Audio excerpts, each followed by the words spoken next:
How do we start these things? No idea. I'm going to edit this out, by the way. But I know, we've already actually, including yesterday, we did what we did before because we've spoken for about 6 hours off the record now. Yeah, it was about 3.5 hours yesterday, and again, same. It's about 7 hours we've been talking. Yeah. And anyway, so welcome.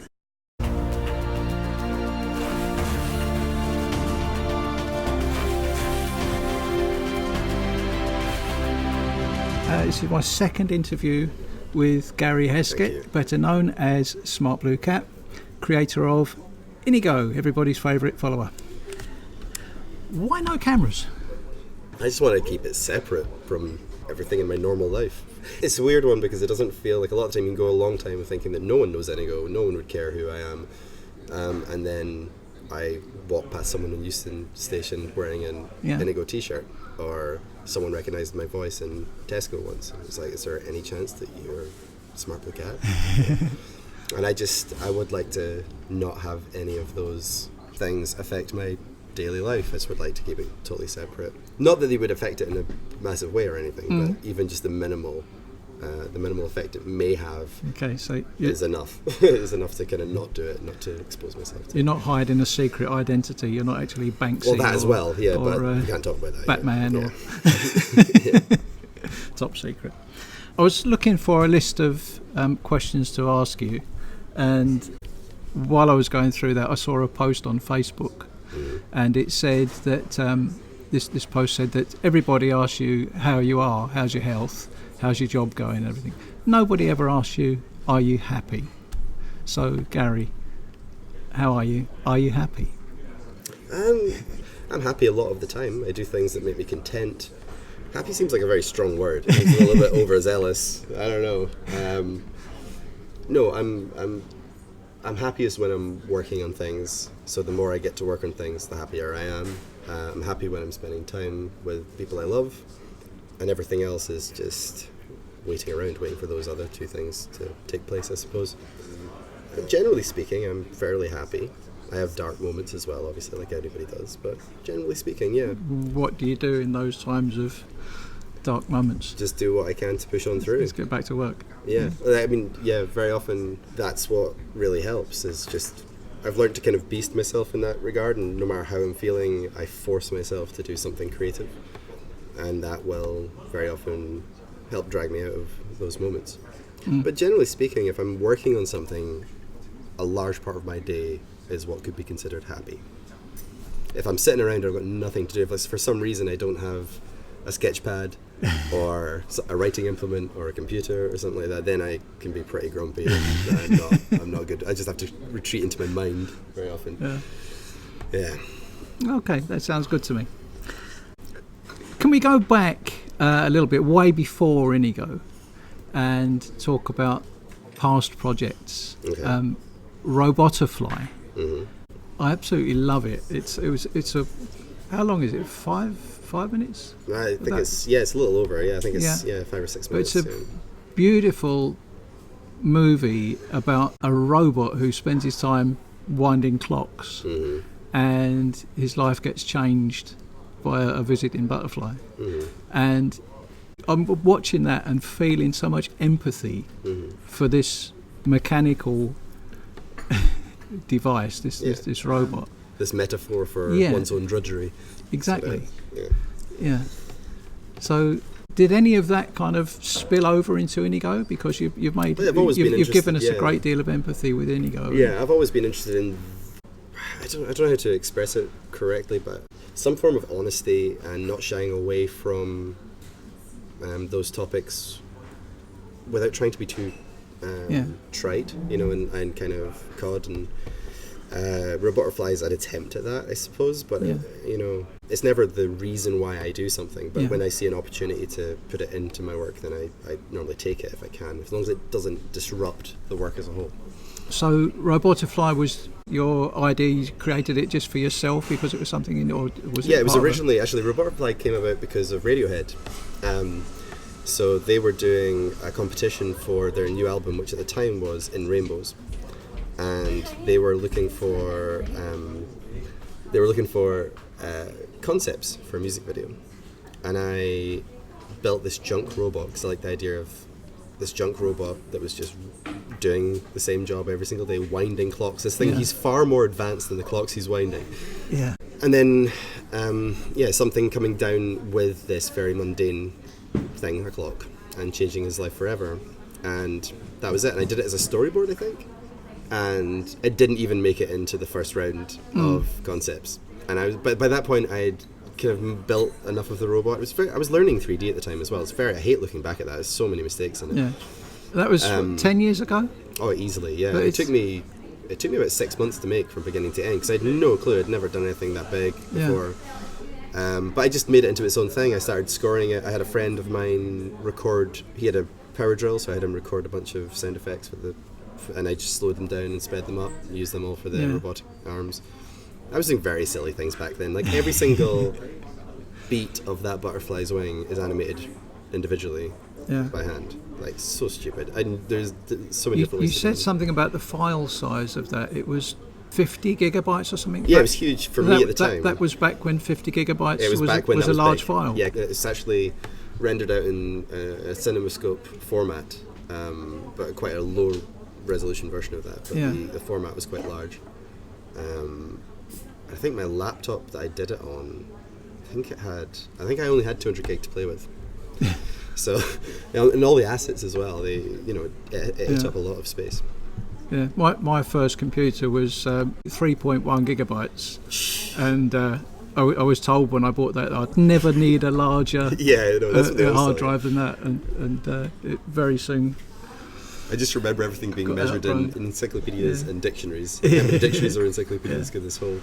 Anyway, if there's anybody that hasn't seen Robotterfly, there's always a link in my description. It's really not very good. It's I would recommend we watch it. There's a link to Gary's YouTube page. Find it on there and watch it. It's wonderful. Thank you. The next project, which I think was about a year after that, was Open the Door.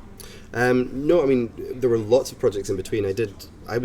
All the music videos that are on my page are really just me learning something about art, digital animation, it was like, they're all experiments. And I did a lot between Robotterfly and Open the Door.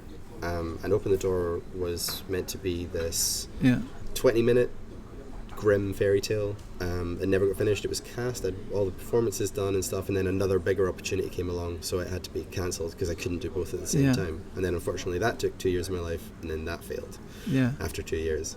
And in the middle of all that, I started making Inigo in the background.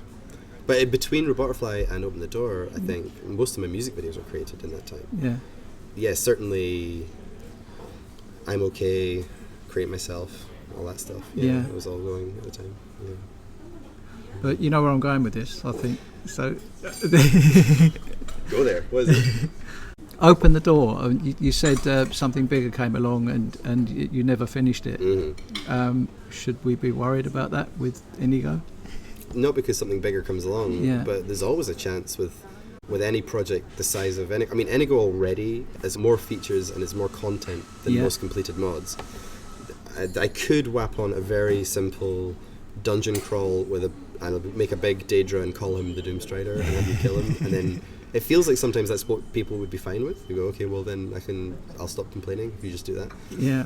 But I always had this vision of trying to attempt what everybody wants to do when they first start modding. It's like some epic quest, and then they realise that it's far harder than they can ever imagine. They imagined, and then they give up. And I took it piece by piece. I didn't want to even get my hopes up until I thought, okay, in 2015 I thought I'm maybe ready to attempt this now, and I can leave the whole Daedra idea, the big Daedra guy called the Doomstrider, not that it was ever really going to be that, but I can attempt what I really want to do, ideas that I've been thinking about since 2013, and I just slowly started working on it, but of course I do it in my spare time, which is dwindling. Real life can get in the way. I mean, this year I've had horrible back pain. I can only sit at the computer for 15 minutes, so I've lost... I'm like 3 months behind where I thought I would be at this stage at the start of the year, because I've had a horrible back injury, which I've now recovered from largely, thank goodness. I've had voice actors drop out, and there's like months of work just gone. You come up against something you think is going to be easy, and then you realise that all the software you've got is out of date and doesn't work with the version of the software that you're using that needs to be compatible with, or there's endless things that can slow you down and go on. But with Inigo, I've never stopped working on it. I'm always working on Inigo. Eventually, it'll be done. Or something horrific will happen, and that note on the Nexus will change. Yeah. But I've got not because something bigger will come along. No, I won't be enticed away from Inigo like that, because there's too much investment, far too much investment. It's very different than Open the Door. Will you ever go back to that, do you think? Open the Door, the story idea, yeah. I quite like the story, and the script is all fine. Yeah. But I don't think I would ever do it as a CGI animation. No. Where would we go now if you did it? Probably it would be in a book of short stories or novellas or something, maybe. Oh, right. Yeah, and then let someone else make a film of it. Let them go through the pain. But yeah, you can't really. I mean, people are going to hate hearing that, but there's mod projects fail all the time, or they get abandoned all the time, and I get told that I've abandoned Inigo every day. Like, someone emails me and goes, "I can't believe you abandoned Inigo." I'm like, I haven't really. I'm still working on it. The update's still there, Which is the main reason we're doing this interview. So. Yeah, exactly. And if you go onto Friends of Inigo, you can see like new stuff. Friendsofinigo.com, Inigo's website. Yeah, and if you go onto the Facebook page, people are talking about new stuff all the time. If, the Carol's on there talking about any time that I'm about to drop anything. And there will be another update coming around Christmas time. Around Christmas, yeah. And it's something all I can do is keep working on one person doing something. I mean, Inigo now has more in common with something like a big world space mod like Beyond Skyrim or something like that. Although he's nowhere near that big, but I'm just one person doing the majority of the work. So even though the area is quite small, it's very dense, and it has to accommodate a lot of different play styles, and I'm doing it all by hand, and I'm the only person working on it in my spare time while I'm working another job and doing freelance and trying to have a life. And I think from what I've gathered from what you've told me, it's not a quest. Oh, no. It's multiple quests. Yeah, it's like a DLC. Yeah. So, and there's quests you can completely miss out. There's optional content. So there's a lot of stuff there. Yeah. And a huge amount of it is really finished. And where I'm at right now in version 3, although it's very hard to say for the reasons I just outlined, is that the quests are starting to be implemented properly. So now the area is starting to be populated, and characters are saying lines, and they're moving around, but all the stuff to do with building most of the locations, which is really what took so long, because there's so many of them, and they have to perform very specific functions for the quest to make sense and for it to work. AI packages and things, so they're, figuring that stuff out is probably the biggest chunk of it all. And now it's really, I'm telling the story, and tidying up bits that need to be tidied up and everything, but really it's about voice acting, implementation, all that side of things. And it will be until the end. I don't have to rebuild massive areas of landmass again, I hope. It's funny how we keep coming back to Inigo. I was trying to stay away from Inigo for a bit, but we got back onto him. The next thing I wanted to ask you about was music. I seriously think that you're wasting your life working on Inigo to start with. You should be a musician. You should be writing music and performing music and making music videos. Yeah. Because what you've got out there is fantastic, and you've got loads of videos on. I think you just made enemies of quite a lot of people in the community. Well. There's nobody wants version 3 more than me, I can assure you of that. But the thing is, like, I'm just thinking, like, what are you doing working on this when you could be on Stars in Their Eyes or Britain's Got Talent? Well, it takes me back to that kind of thing. I've got no interest in being famous. Yeah. So it's really the work, and the work, Inigo encompasses all that. I get to write silly songs. I get to write more serious songs.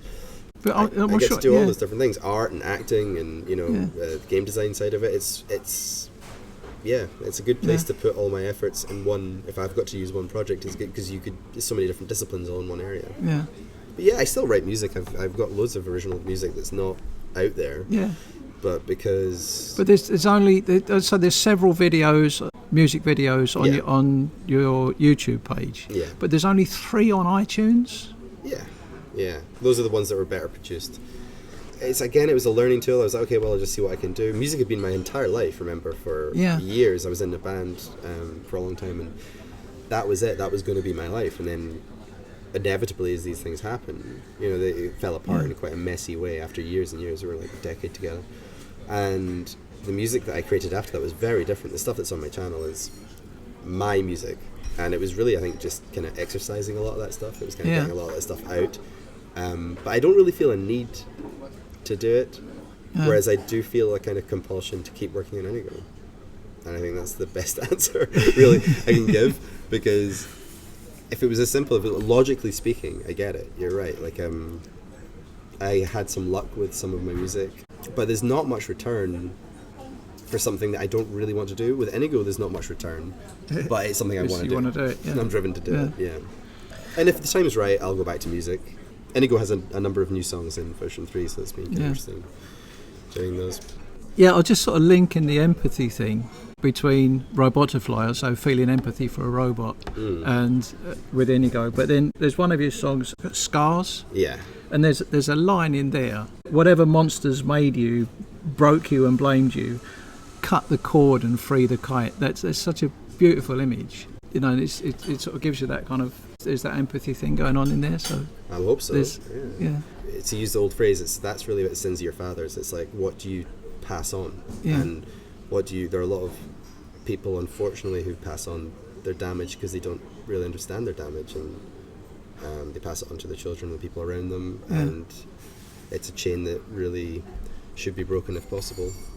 It's kind of partially inspired by that, mainly inspired by that, and then the music video is like, it's very silly. It operates on like 7 different levels because I kind of just enjoy that stuff. Not to say that's good. It could just be a confusing mess. But there's like, you know, because you got the communication, the bird going through, which is carrying a message, going through the battle carrying a message that the father doesn't realise he's put on it, which is actually from his daughter, and it's representing. In the video, it's a divorce, but the story isn't really about that. You know, it's about what you pass on to your children. It's what you pass on to the people who respect you and respect your opinion. There's a certain responsibility when you're an authority figure to be as benevolent and kind and thoughtful as possible, I think, and to try and be aware of the impact that you have on other people. In my job, I've seen a lot of that, and I've seen a lot of that go wrong. I work with children. And in my, in just my private life, I know a lot of people who have experienced the negative side of that. And, but that's I think with that as well, it was like a really beautiful image of just this bird going through a bombing run and surviving. So I thought of that, and that suited the whole Scars motif. Yeah. So back to Inigo then. If we must. So, from concept to release, basically how long was that? And now you're asking, oh my goodness. Probably, the first version. So when did you first get the idea of Inigo? It bubbled under when I was just playing Skyrim, because I was taking note of everything that the NPCs were doing, and what they weren't doing, what their limitations were. I found the quick command menu by accident, and I was like, oh, that's interesting. You can make them sit down, and you can make them attack things, and you can make them wait in places. And I thought that was very interesting. I knew that was when it came out, 2011, the end of 2011. And so pretty soon after but I wasn't thinking about Inigo at that point. I was just taking notes internally without realising I was taking notes. I've always been interested in game design. I had no idea how it worked. I'd never done any before, but you could see that there were systems there that were operating consistently, more or less. As well as Bethesda systems can operate consistently. I was thinking, it'd be nice to make a follower one day. And I never played with mods. I'd never used a mod. I wasn't a member of the Nexus. And then the Steam Workshop kind of happened, and I saw some followers there, and they were just, what we'd think of now is just your standard basic follower. They can follow you, they can wait, they can do all the basic commands, and very often they had a voice type from the main game. So they were just a custom body walking around. I was a bit disappointed, so I kind of started taking notes. Probably early 2013, I started taking notes on what became Inigo. And I was like, okay, well, if I can do this whole sitting down thing, I wonder if I can tell when he's sitting down. Can I tell? I must be able to tell the game because it, blah, blah, blah, blah. And I started researching exactly how the engine worked and what conditions were and all that kind of thing, so I started messing around. And it would have been, from the time, I remember the night I decided to actually do it, and I was sitting doing something else and getting very frustrated with a freelance project I was doing for a company in America, and I finally finished that thing. And it had been a very annoying project, quite an irritating client, kept on changing things last minute. And I sent it off, and I had a bunch of script stuff to look through, or I could play around in the creation kit. And I played around in the creation kit, and I made this Khajiit guy, and I worked out what a package did, and I had him sit on a seat in the jail. And then I tried to record a couple of lines and fumbled through that, and eventually got him to say hello, and that was just such a rush because he felt like a real person in that moment. I was like, okay, wow, he's talking. And then I lost it all, like I think I told you last time. Yeah, I lost it all after a week. So it's probably like, actually, to just get Inigo in the game at all, it was probably 2 months, 3 months. But he was so basic at that stage. Right. You know, so how did you feel about him at that time? I was never making him to be released. I wouldn't even know how to have released him properly at that time. It was... I also thought that... So at this point, after 2 months, you just made him for yourself? Yeah, because I wanted to learn about game design, and I thought it was a good way to do it. And I thought there was I liked having my game. I liked the idea of having someone following it. It's hard to believe now, but I looked up on YouTube, and there were like no videos of Skyrim followers doing that. If I'd known about Vilya at that time, I would have found some stuff probably if I'd Googled like Oblivion or whatever. Yeah. I think her port was still being worked on at that time, or she'd maybe just come out. But I wasn't a member of the Nexus, so I didn't know about any of that. And I would go out with Inigo and I'd see what his limitations were, and I'd think about lines he would say, and on the way to work I started making notes of what he'd say to a wolf, what he'd say to this, what he'd say to a dragon. And then I'd find out more about what he could and couldn't do, what the game would allow, and I'd try and build that in to his character so it would flow a little bit better. What are his flaws? Spent a lot of time working on his flaws. Yeah, and it just grew over time, and I think I released him in August. And what was the trigger for that? Why did you decide to release him? Because I had to go on to editing full time. So I was working on this feature film that I'd written and directed, and we'd got through the shoot, and we didn't know at that time it was essentially sabotaged. There was a bunch of stuff that we just couldn't use. But I was trying to fix that stuff. And I remember thinking, I'm going to need to dedicate all my time. This side project I've got with this silly Khajiit guy, I'm just going to have to draw a line under this, and I need to throw myself 100% into the film if I've got any chance. Because I'm still working another job, and And then I thought, okay, well, if I'm going to have to just do nothing but the film, I may as well just put him out there and call it done. So I released him in the Steam Workshop, and he went to #1, like within the first week, I think. And it was the exact opposite of what I wanted at the time, because I wanted to forget about Inigo. So I can draw a line under it, and the community was like, no, we kind of like whatever it is you're doing here. And then I got all these these requests for a Nexus version. If it's not on Nexus, it doesn't exist, all that kind of stuff. And I didn't know what the Nexus was, so I looked it up, and I was like, okay, I'll put it up there too. And then that just created more and more buzz. And then I think someone set up favourite lines, potential spoilers thread about him, and that got a little bit of traction. There was like a mirror of it in Reddit or something at the time, and I think people fell in love with just the fact that you could have a follower that had that much content, because I think I released him with about 2,500 lines. And he had the dim vestiges of his personality as you know it now. I've re-recorded most of his dialogue since then. It was far more kind of cartoony in the first versions.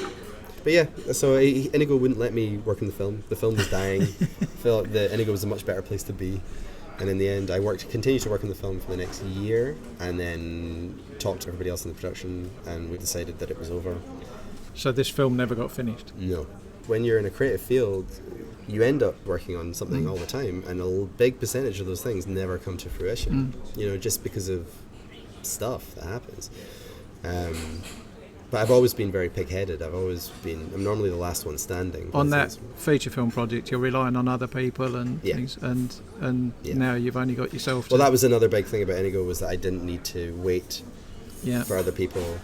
And even now, I'm afraid to say, as soon as I went into version 3, I need to cast voice actors. And I've been let down. I've been let down by people who really should know better.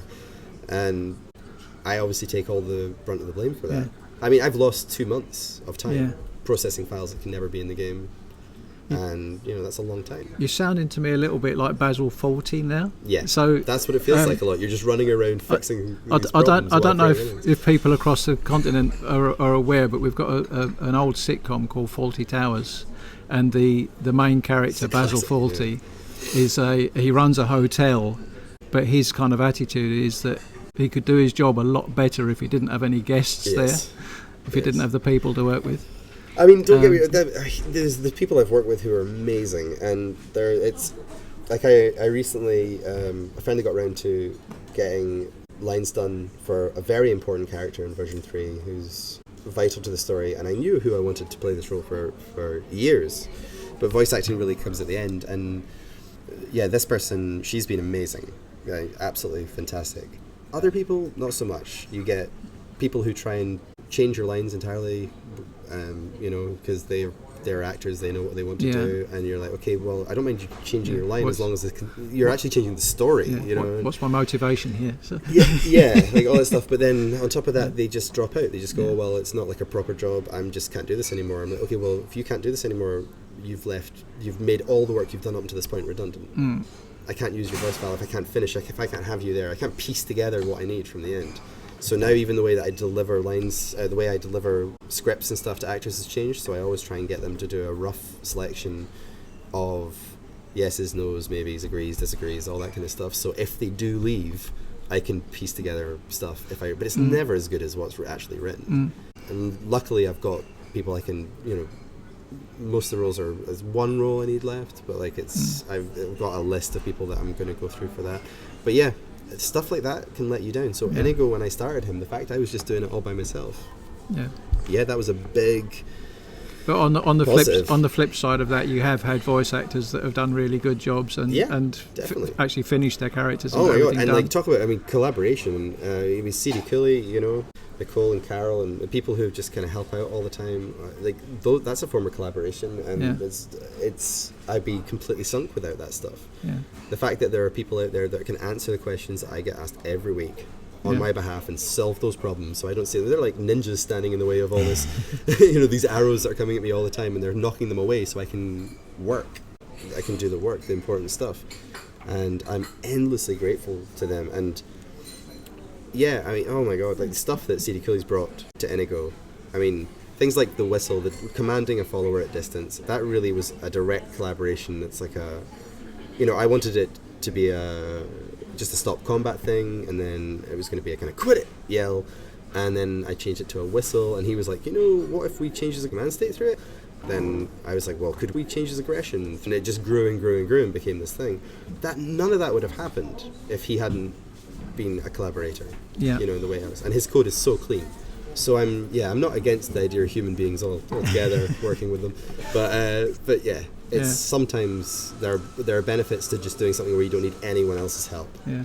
There's a film director, Italian guy, Dario Argento. Yeah, Dario Argento. But he's famously said that he doesn't like working with actors, especially anybody that's got any kind of reputation. He'd rather have unknowns. Yeah, exactly. And get them. I mean, if you find a good actor that you can trust, that's kind of humble and also helpful and knows when to say, no, you're wrong here, and has actually got the experience to back it up, and also when to say, oh, I don't really know what's going on around here, I'll just trust that they do. That's the combination you're really going for. But unfortunately it's one of those things, and I've heard horror stories from other people. I think often as well people think because they voiced work with other mods, they think they'll be fine, and then they come to do this.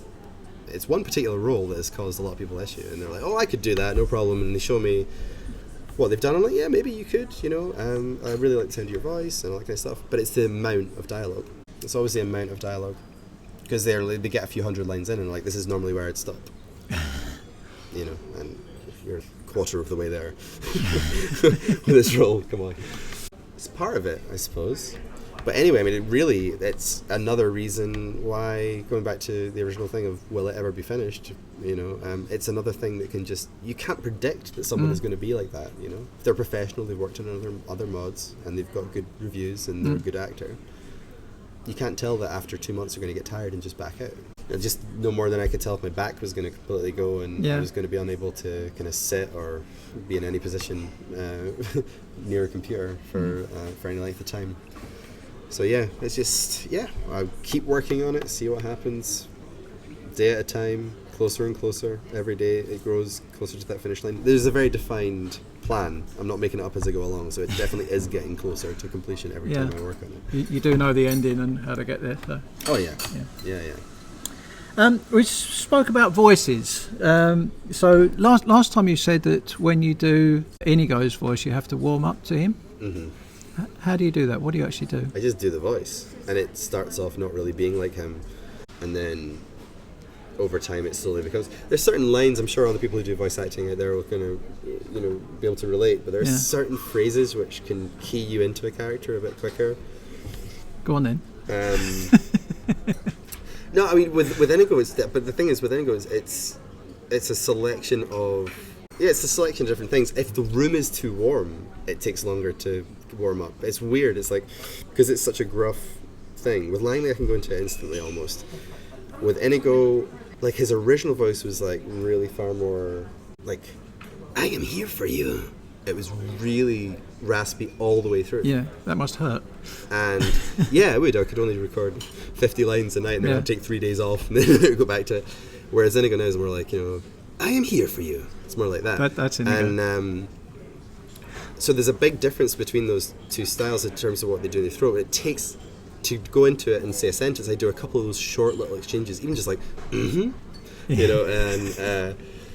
sweet rolls, whatever. I just kind of go and do it a couple of times. Yeah. And then I take a line, hear it back, take a line, hear it back, and then go, okay, it's starting to sound like Inigo. I'll start doing a live one. Yeah. It normally takes me about 5 minutes to get really into him. Yeah. You're pretty quick into it there. That sounded like Inigo to me. I don't know. Yeah, I'd have to hear it back. Yeah. Other characters. Last time I remember saying about you sort of introduced me to the other characters' voices. Don't tell us anything about the characters, but don't worry, I won't. Can we hear some of their voices, some of the new characters that you're doing? I'd rather not right now, No? because also some of them might change slightly. I'm doing most of the male characters. There's a couple of male characters I'm not doing. And that means I can change things if I need to. They're very quickly, and sometimes that's what happens. Yeah. So that's you just said that a couple of the characters you're not doing, and you said, and the reason for that is that there are so many. I'm doing too many voices, and I think it's people just get sick and tired of my voice. They'll be able to, I can't disguise the timbre of my voice. I can't disguise too much. I can only go so far. So it's really nice to have another male actor in there who I trust, who can take a bit of the weight off with a couple of the other characters. Yeah. So, I mean, I could technically do them all, but I think it would just be, they're too similar. It just helps separate everything out a little bit more. Yeah. Mm-hmm. I don't trust. But so there were a couple of characters you did for us last time, which I thought, there's nothing wrong with their voices. Oh, I did for you, yeah. I don't know. I'm very. They might change. Well, okay. So you spoke last time about one of them being Welsh. I think you said. Yeah. It was a Cockney guy, the other one. Yeah, no, he's going to stay roughly the same, but the Welsh guy I go back and forth with because I don't need to record. His dialogue is going to be probably the last thing I do on all of version 3, just because of where he fits into the story. So I'm going between, like, is it Quint in Jaws? That kind of New England piratey kind of... the Robert Shaw character. Yes. Yeah. That kind of doll's eyes, that kind of voice, and Welsh. I have no idea which way I'm going to go. Okay. No idea. And there are a couple of ones that it's like a shopkeeper. I've got 2 different voices for him that I'm like, I know. Like, I know it's going to be like this. Oh no, he might be like that. That also works. And because this other guy is now helping me with some of the acting, it's good to get his input on some of the roles I just assumed I'd be doing, and he might just do a better job. So I've got to look at that and as an option. Because I'm certainly not doing it out of any sense of wanting the limelight. It's really just a practical thing, because you change so much in the dialogue that it makes sense for the big roles, the really big roles, if it's me that does as many of them as possible, because I can just jump on the computer and fix things really quickly. I don't have to wait for someone to send me the dialogue and then reprocess it and input it and all that kind of stuff. I can just do all that myself really quickly. Do you actually listen to fans' advice and theories and sort of take that on board?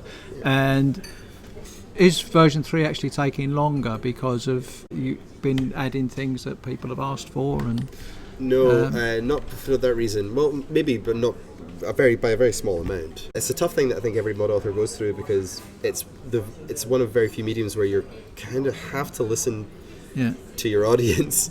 If you write a book, you can kind of just throw it out and people say what they say, but you don't have to do bug reports on a book. It's out there. With a mod, you're constantly getting updates. This other mod breaks this about your work. Like, this character playstyle doesn't suit what you've done here. It never ends, you know. I do absorb as much as I can, but it is a lot. And in the end, I'm always going to be making the choice that makes the most sense for Inigo as I see him.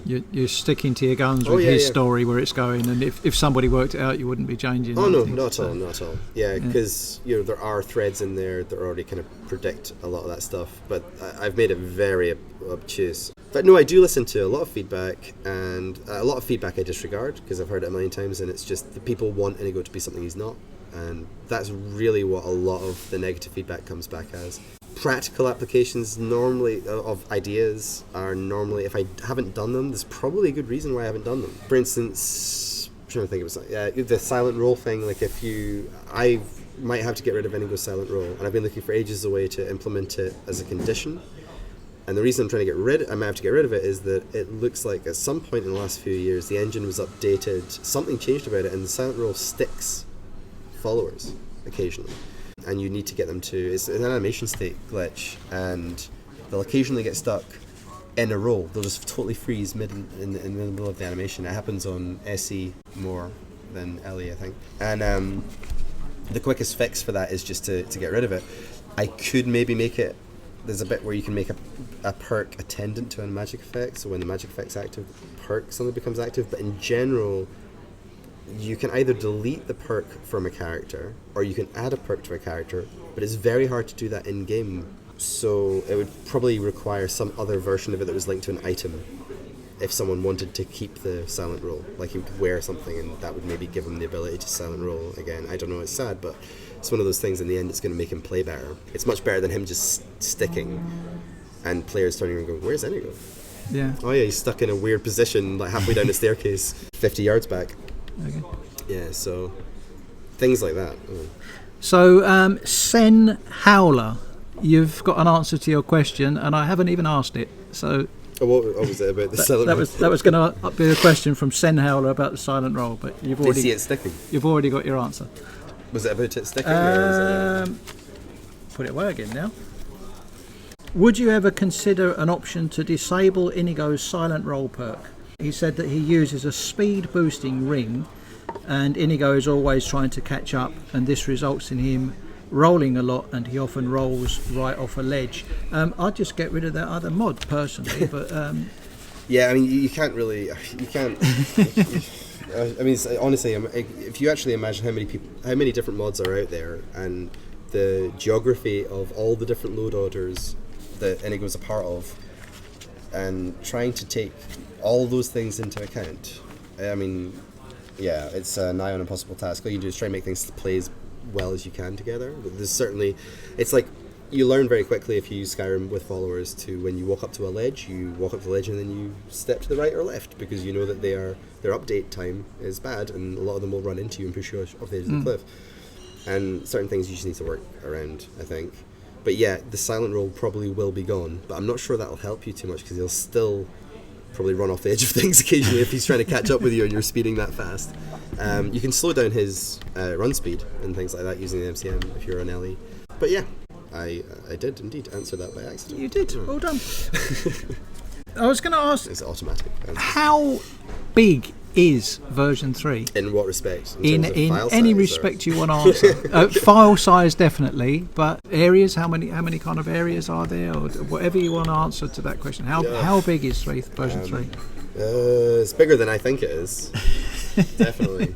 I've known every single location for years now. I've known what I need and what to build. I've just been going through each one and building it all out. But when you actually walk around it all, I think it feels dense more than big. Yeah. In terms of describing it in some way, it's dense rather than big. Because the land space isn't actually that big, but it feels quite big. Yeah. But there is a lot of depth to it, and there's a lot of verticality to it. And in terms of file size, right now, what's Inigo saying at? Like 300, the current version is like 350 meg. I think the finished version will be around the 800 meg, 900 meg. Right, I've still got room. So. Well, that's a guess. But yeah, I think that's roughly where we're heading. Yeah. Actual mileage may vary. In the last video that we did, I was saying about this dungeon, and I kept saying how vast it was, and you just were saying it's not that big. It's just a lot in it. Yeah. So I maxed out the cell limit, and I have enemies spawn in and spawn out ahead of you. Because normally that's a limitation of the cells in vanilla Skyrim, is that they really are split up mainly because of the AI, as far as I can make out, because you can only have a certain number of actors in a cell before the AI starts breaking and characters' mouths stop moving and everything, because there's only so many AI packages it can process at once. So even if it's like a Falmer just walking back and forth, that's a slot that's taken up. So at the same time, I want things like Aura Whisper to work, so I have some indication. So there'll be one enemy, and then when you get within a certain point of no return coming towards that enemy, the rest will spawn in around it, a few hundred yards in front of you, without you seeing, because they're right, you'll never know the difference. Because you were saying that you can only have 25. I can't remember the exact number, but yeah, there's a limited amount. And that's when you see a lot of people's videos of Skyrim where they'll turn around and a follower will just be there with their mouth open, just stuck in that position. It's because they've got another mod that adds extra people into the area, or because they happen to have just created a cluster of NPCs. There's a bandit attack near a caravan, near something else. So, yeah, that's what creates that. I'm sure that a lot of people think that you're working 24 hours a day on Inigo and that you don't actually do anything else. From the way people keep asking, my brother included, it's like, haven't you finished that bloody mod yet? Yeah. And so there are obviously other things in your life, and I've given you a few things to prioritise. So I've got like family, girlfriend, friends, Inigo, yourself, time for yourself, and your job. Well, I'm not meditating at the temple. I find it very hard to separate in terms of, because it depends what you mean in terms of priority. In terms of time spent, I'm afraid Inigo actually is probably higher than everything apart from my girlfriend. Yeah. And then, but if in terms of importance and, when the chips are down and everything and something happens, then obviously I'm not going to be like, I'm working on Inigo, I can't come to your stupid hospital bed. What are you talking about? So Gary's actually cheated here. He's put three new column. 3 in number 1. Yeah. So we've got family, girlfriend and friends all in equal space on the top. Inigo below that and his self below that, and then the job last? Is that wise? Well, probably not, but that's who I am. Is your employer listening? Well, and what's really bad about that is I love my job. I created my job, and but I don't care about my job more than I care about myself, and I certainly don't care about my job more than I care about Inigo. You've left me no other option. Shouldn't you put yourself on the top? No, I mean, just being honest, I was like, I suppose it all is me. The self is almost redundant. It feels like the self. You could just take the self one out, Or if you do this, it looks like a T-shirt with a head, which says self, which is incredibly deep. Did I solve the puzzle? Is this what you're meant to do? Is this the answer? It wasn't a puzzle. The meditation of the temple worked. I'd like to see you putting yourself top, but you didn't. You put yourself way down low. Well, because I don't know. I think it depends how you. I don't know. I'm not very good at like black and white thinking. Yeah. Like I can't really. I could move it anywhere and justify it as still being quite important. I could put it above job and go, well. I mean, what do you mean by self? Do you mean like looking after actually taking time, feeding myself? Yeah, sleeping. Yeah, I can't do that anyway. No matter what I do, that won't happen. Yeah. I think it's all. I don't know. It's a strange exercise. I'm not sure what I've learned or lost, but I probably don't put myself first enough. But I'm just always so busy. That's the thing. So the top priority is family, friends, and girlfriend. Yeah, but then it's not really, because day to day it's not, but it is. But then you neglect them by working on Inigo all the time. So I mean, in terms of but that's the thing. Like I always spend as much time as I can, obviously, with the people I love. But I also, it's a part of that's who I am, is that I go off and I do these crazy projects. Going back to Robotterfly, I worked on that for 6 months for nothing, just because I'm stupid and pig-headed, and I needed to learn 3D, and I think for me Inigo's become a bit of a personal crusade, And it doesn't really matter. I get the fact that, you know, people want endless updates and did I move a vertex? Release an update video, you know. And there's obviously a middle ground between that and what I do, which is like release one public video a year on a website. Yeah. Friendsofinigo.com. Yeah.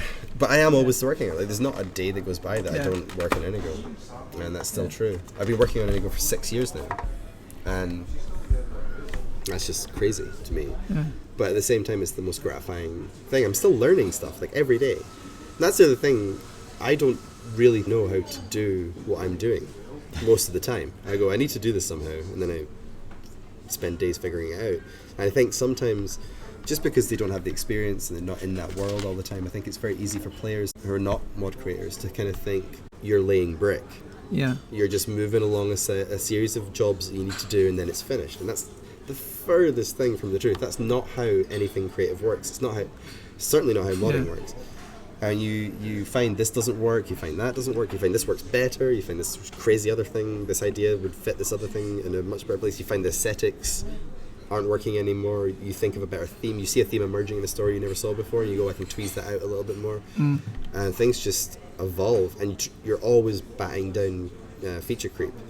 And the one thing I would say about version 3 is I'm quite proud of, there's obviously a huge amount of extra stuff that I didn't know was going to be in there, but that's not feature creep. It's literally just, I need to furnish this house, how am I going to do it? And I discover it as I go. You don't sit and plan exactly where every potato goes. You go, okay, well, I'll furnish the house. You don't think about it. But in the process of doing that, I've added notes and journals where these abandoned homes and stuff, and what happened is padded out the story in a really kind of pleasing way that I never really knew was going to happen. So things like that take extra time as well. Yeah. Going back to file size, you were talking about Greyface and with the NPCs. Yeah. So how you actually worked around that, and candles and candles. Oh yeah. Yeah, I forgot I told you that. Yeah. Langley, in certain versions, Langley doesn't actually have his colour of his face exported, and it's kind of hidden because I was trying to keep the file size right down at the time.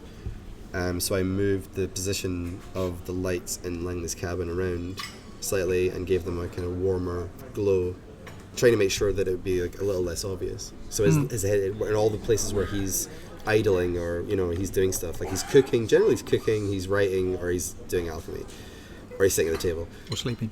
Yeah, so at any of those places there's a candle and that light is shining onto him, and it just, because everything is in there. I think I also used the Riften interior image space, a version of that, and it kind of made it so it's quite a warm interior. So you're not seeing him in natural light very often until you go outside, and that's a short space. I don't think he's got proper full face gen export on the current version. I've given up on restricting things in that way now because I've added so much. But in version 3 there are a lot of people just milling around that are not really doing much. They're citizens of this place that you end up going. And I needed a way of doing that. There's like about 40 people or something that would be the correct number, and I didn't want to have to generate all those face files to prevent grey face blood. So I ended up using the corpses that you find lying around in Skyrim. There are these corpses, they're corpse versions in the kit that already have their face gen. It's vanilla, it's already in there. And they're normally found like dead Redguard, or corpse or whatever it says. So I just make them not dead and use copies of those and then grab them in a quest, give them a different name through an alias. And those become the general population of this new area, which has worked out quite nicely, and it means I don't need to generate any new face gen files for it. YouTube, you've got no advertising on YouTube. No. Why don't you advertise on YouTube? Nobody cares if they see adverts on YouTube. I just don't ever think to do it. I think, I've got no good reason. It's done in a click. They send you money. Okay, I'll do it. Anybody who hates the adverts on my content, Colin convinced me. Just clip with his wily skip arguments. ad. You're right though. I should. You're totally right. I should. I don't know. I've just got this weird aversion to being paid for what I do.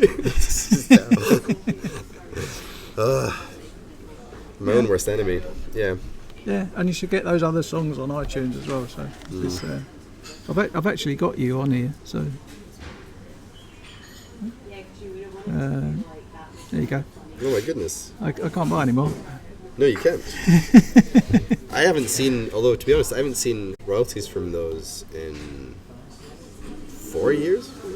So I don't know where this is going. You might be funding some kind of super secret nefarious project. It may be like Redbubble or something that you've got to, or even YouTube. You've got to reach a threshold. No, I think it is. Yeah, and I've definitely not reached that threshold. Yeah. I think it's something like £70. I think it's once it gets to £70 profit, it pays out. So find Gary Hesketh on iTunes and download his. Shameless. From what I'm seeing, there's a perceived lack of information on progress on version 3. People seem to be still unaware of friendsofinigo.com, where you publish regular updates, and there'll be another update. I get it, because I don't update very frequently, but I do update regularly. And even if it's really like once a year, and then normally there's something in the middle, there's some little thing I'll do in the middle. Yeah, it's people that say I have literally not heard anything for 4 years, or something. No, that can't be true. It really just can't be true. Just Google it, and you'll get information. It can be true that they haven't heard it, but it's not true that the information isn't out there. Yes, so exactly. Yeah. I don't know if you. I should update more stuff, but it just is all time away from working on it. I don't want to fall into that pattern where I'm worried about what I'm going to upload or whatever this week. I would rather just spend every single minute I have getting version 3 done as fast as possible. I happen to know that you make little videos of when you're testing. Yeah, I do, to show other people that are involved in the project and stuff.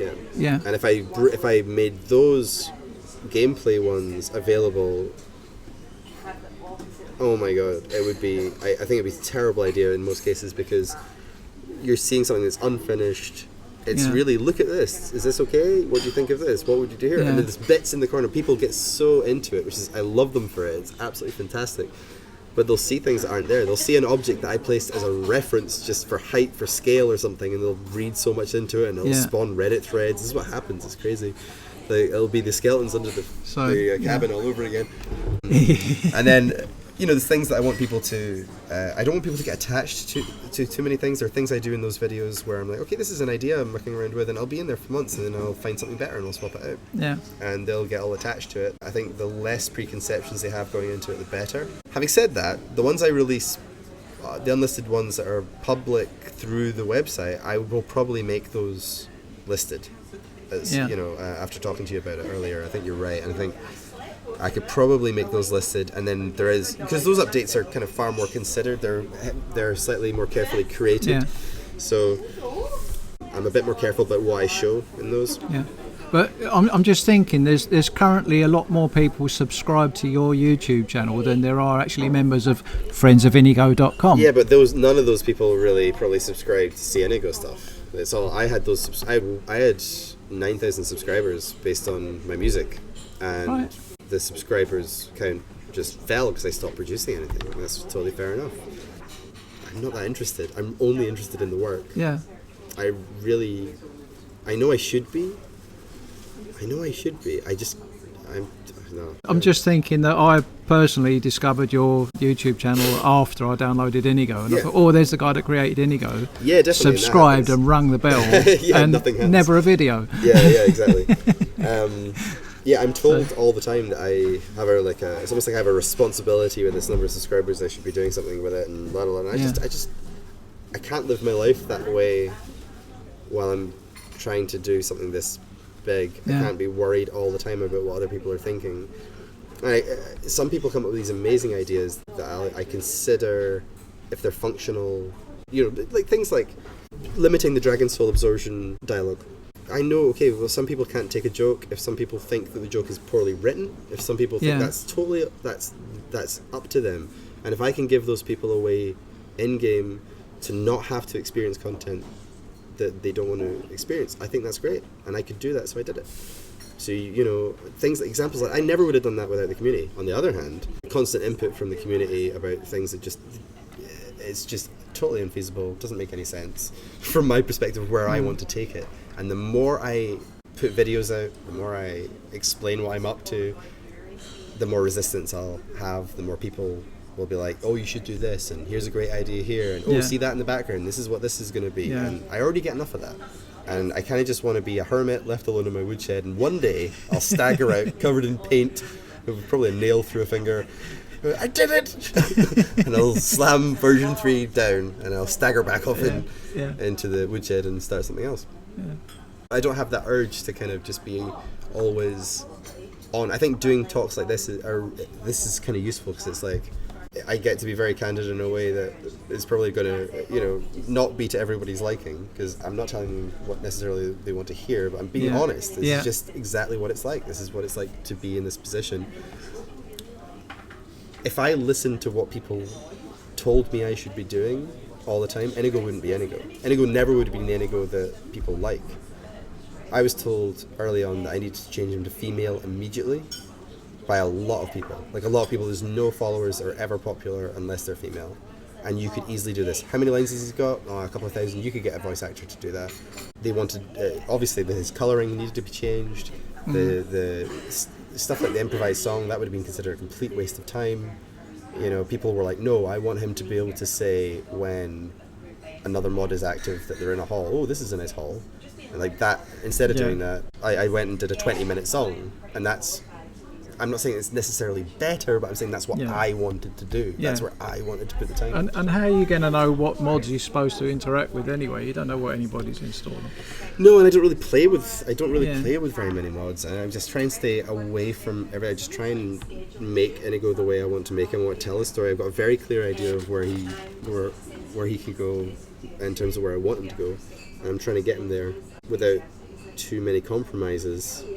Thankfully, he's had a certain amount of success, which means I get a lot of people telling me what to do with him every day, and telling me that I'm insane, stupid, or bad for choosing to do things that I've chosen to do with him. And so at a certain point, when you hear a certain amount of that, alongside all the great stuff, you've got to just kind of cut that side off and kind of go, okay, I cannot care. I care about it if it's well reasoned and it's from someone I trust. But yeah, if it's random people in the street, it's just the equivalent of online. It's just whatever. It's just noise at this stage. I've had it for 6 years. He should be this, he should be that. Why haven't you done that? Why haven't you done this? There are reasons. Everything's thought out. I have thought this through. Well, there's a hell of a lot of people that are glad he is exactly how he is. Yeah, sure. So yeah, I mean, and those are the people I'm really doing it for in many ways. Those are the people that are kind of that can see past that. Because if I made Inigo from scratch now, I wouldn't make him the way I'd done him. I would have definitely done him more streamlined. Yeah. He is a work in progress. That's adapted, and he bears the legacy of someone learning their craft using him. Like he's a bit of a shambles in certain places. He's got scars. Exactly. Yeah, so I think it's part of who he is. There's a consistency that I don't have an urge for everybody else to understand it. I don't even have an urge to defend it. But I know that it makes sense to me. And I know where it can go, and I think for me, where it makes sense for the story, I know what will give me the most pleasure, finishing it, that arc, completing that arc. But it just means, unfortunately, that you come off sometimes I can come off as I think like a lot of mod authors, it feels like we don't listen or we don't care, and it's not true, we do. We're always on the lookout for really genuinely good suggestions, good input. Unfortunately, most of what we hear is quite negative and not very helpful. Not most, but a very high, very, very high quota of it, Most mod authors who've had any kind of large download numbers are going to experience that. It comes with the territory. And that's why I'm so lucky that other people can just look after the next pages for me when I'm not there. Because that's like a full-time job, just answering those emails every day. Why is his fur that colour? Why doesn't he speak in the third person? Can I marry him? When's he going to have DLC content? And it's just the same thing again. All those answers are out there, and they all make good sense. So. Yeah. So I guess, certain people think it's, I've been told that it's my duty, that I owe them an answer, no matter how many times. People, not just one person, a few people have said this, that because I created the work, I needed to spend the rest of my life explaining it. It just feels insane. It's something I started 6 years ago. If you draw like a doodle of something that people really like and some people really hate, and it's a bit you're not held account to it. You don't have to every day wake up and have to defend it like you did 6 years ago or whatever. And it's an evolving piece of art. There are parts of it I'm happy with, there are parts I'm not. I try and fix what I'm not. It's an ongoing thing. It's an interesting kind of dilemma that mod authors exist in, where they need to hear the good feedback. They need to hear, right, this breaks this. You've got a problem here, there's a spelling error here. You know, things that are good things to fix. And the only way you can hear that is by exposing yourself to all the bile as well. Yeah. Yeah, so it's a bit of a mixed bag.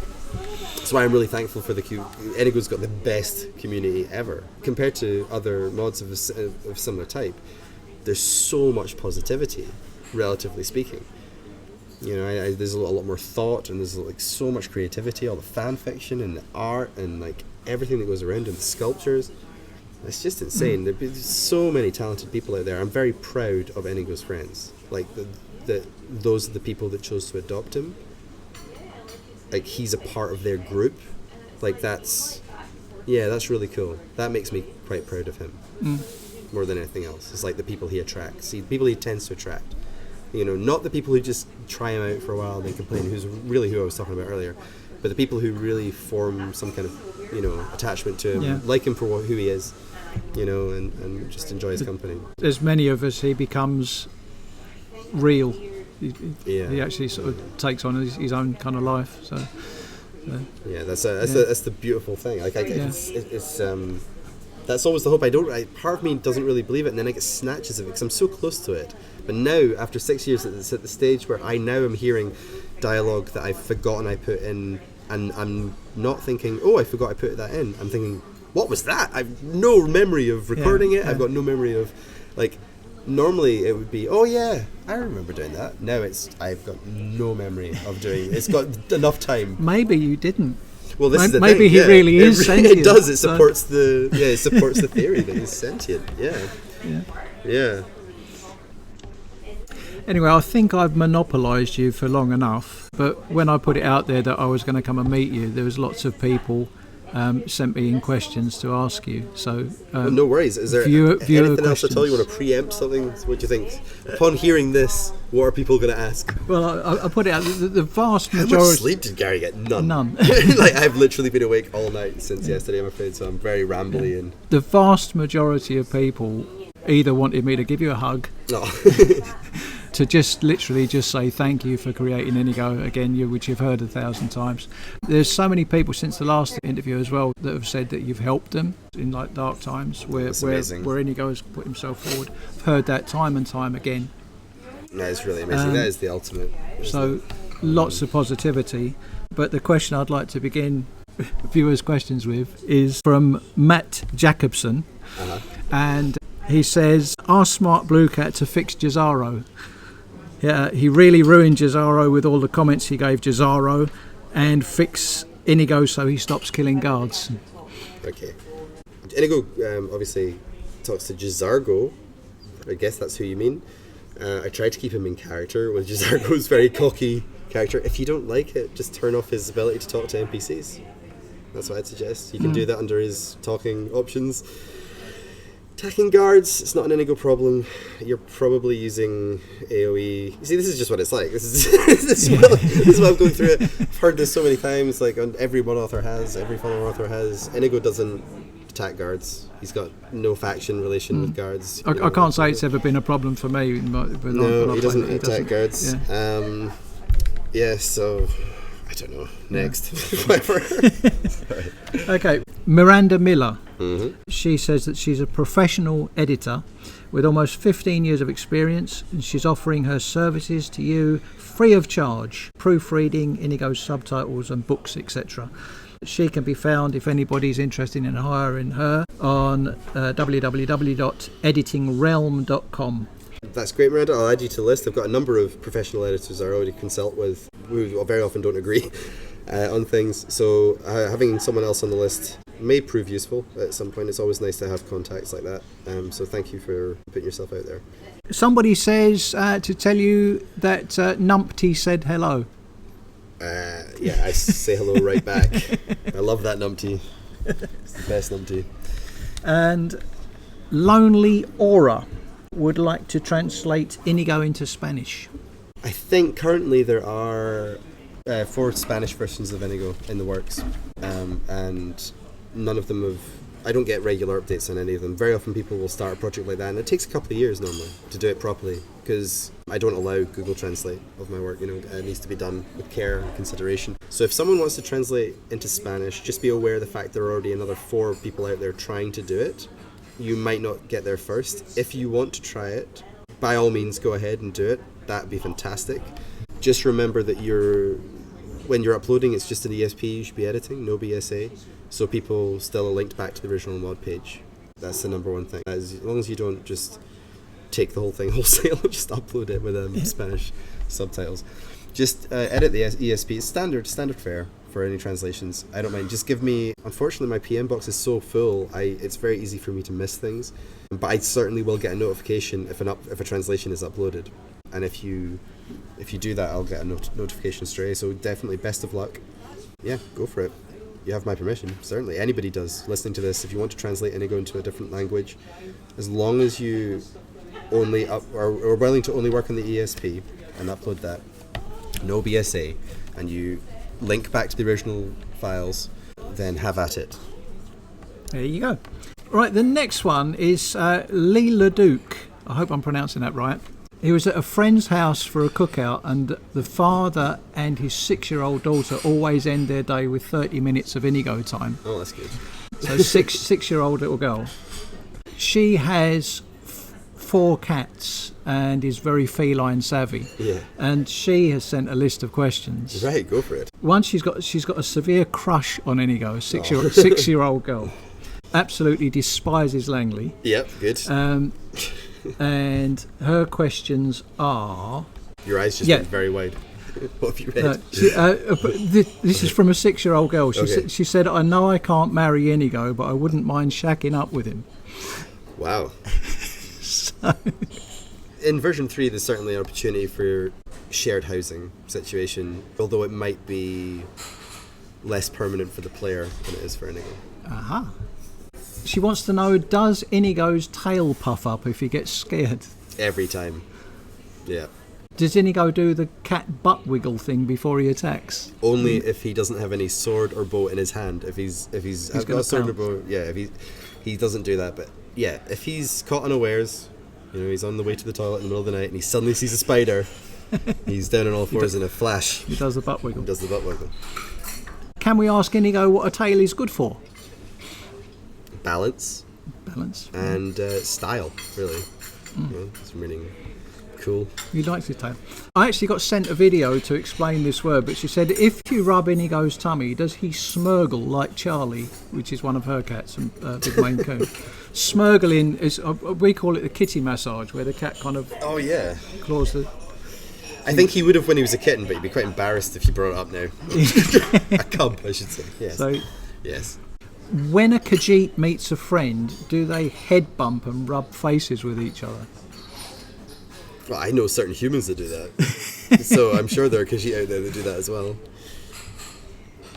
And the last question from this unnamed 6-year-old girl is, does Inigo always land on his feet when he does a roll or jumps down into a barrow? Every single time, unless he has been hit in midair by some kind of paralysis or something like that, in which point he'll typically land on his left ear.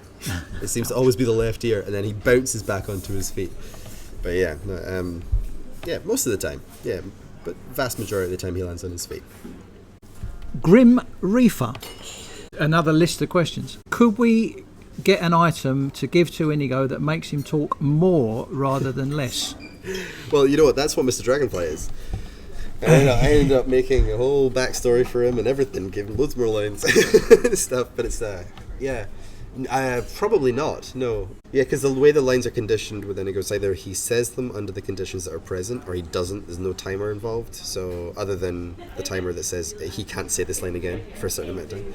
So I can't really make those lines fire any faster without in an optional way, because it would lose the natural when he says that thing just at the right time and he didn't interrupt you when you were talking to someone. The only reason any of that works at all, not that it works all the time, but when it does work, is because those lines are conditioned the way they're conditioned. I think in a lot of ways less is more anyway. Yeah. So it's because of the rarity that there's. Yeah, exactly. I always think about so animal companions. I think they've got a really big foot up in that. Like when I was playing Fallout 3, my two favourite companions were Fox and Dogmeat, because I never got bored of Dogmeat's barks. Yeah, the commentary that he would give out, which is just a series of barks, because it's simple, it's short. If you can keep it simple and short, then you can say it more. Longer lines, you want to minimise them as much as possible, I think, and have them preferably only say once in a game. Okay, so still from Grim Reaper, he would also like to know, now that there's a kitten mod, is there a chance that we could come across a golden nephew or niece he never knew he had from his lost brother, that he could take in as family and adopt them? Not from me. Someone else might do it. I mean, surely you'd know if Inigo, if Fergus had a kid. Likely, I mean, they were quite inseparable before the. Yeah, and I think it'd be quite weird if it was still a kitten. Exactly. Yeah. After years and years and years, there'd be something I wouldn't trust it. Yeah. Like, why are you? What's going on? Why are you really? Good point. Yeah. Yeah. Is there any chance Inigo could have some interactions with other insect jars in the game if we gave them to him? He does, but they're very, very rare, and I really didn't want to steal. Is it for all the bugs or limelight? I know he likes the butterfly. He's got a line about the moth, the butterfly, another dragonfly. There is another, yeah. If you get the other if you get the dragonfly, he's got lines about that. I don't think he's got lines about what are the other ones. The bee.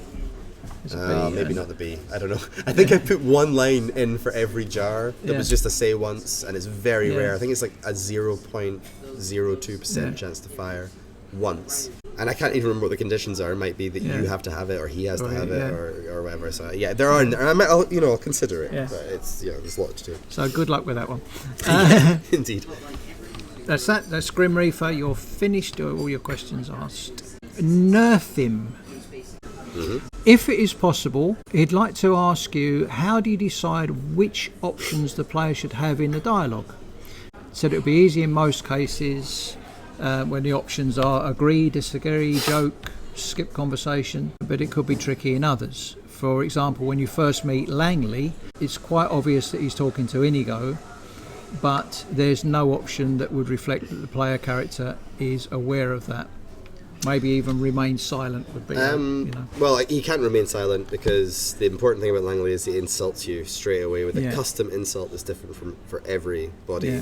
What I've seen most people select when I watch people play through the quest is not "I'm here, I'm the Dragonborn, hope is not lost." One of those. It's not that. Most people select before anything else happens. I want to ask some questions. Yeah.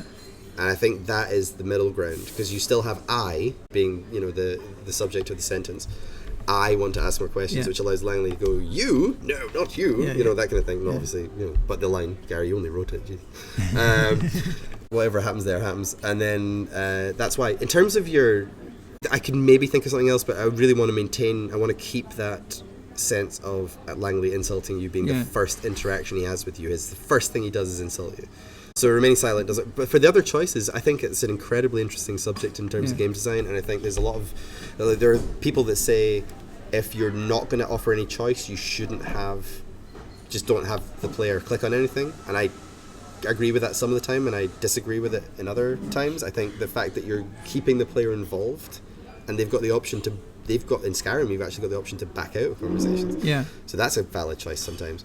One that most mod authors would really hope you didn't do, but yeah, if you're talking between different basic choices, I don't think about agree, disagree, whatever the other one was, your Fallout style ones. Like I don't think about it like that. I just think about, okay, what are the different ways the situation could be approached.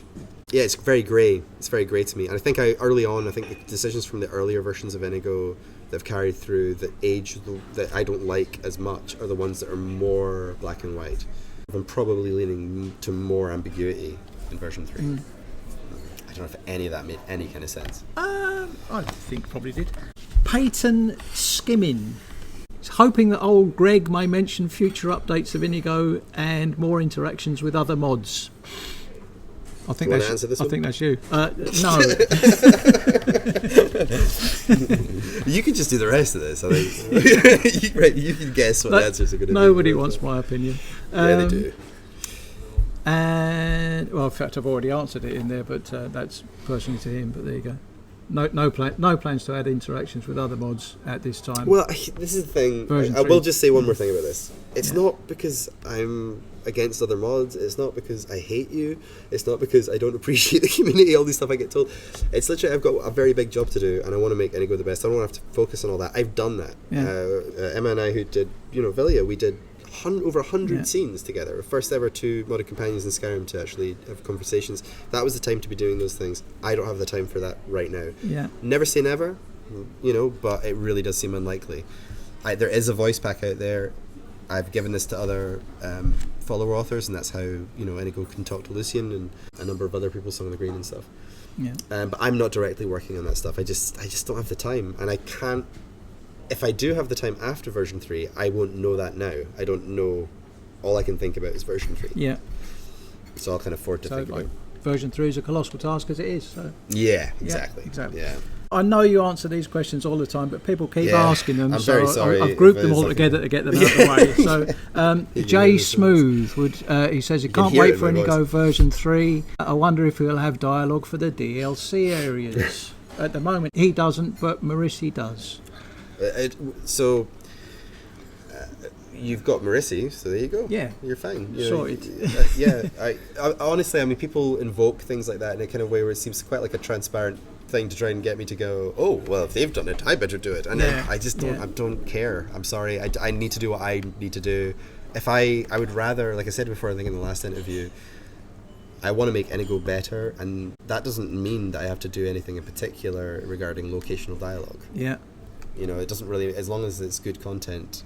Yeah, it's just a lot of extra work where I could add the same amount of content in a less intrusive way. And actually, Inigo does, most of his dungeon content works fine in the DLCs. Yeah. As long as the locations have been keyworded properly, he'll have commentary I about mean, it. it often seems like he has got Yeah. dialogue. I mean, It's not, I mean, obviously I'd love to have Langley and Nailoth fight. Yeah. Right, that would be my number one thing to get Dragonborn stuff and just Yeah. have Langley and Nailoth fight and have Inigo comment on that stuff. It's not, I'm not against the idea, but when you're looking at the task that I personally have in front of me, version 3, and that's it, nothing else.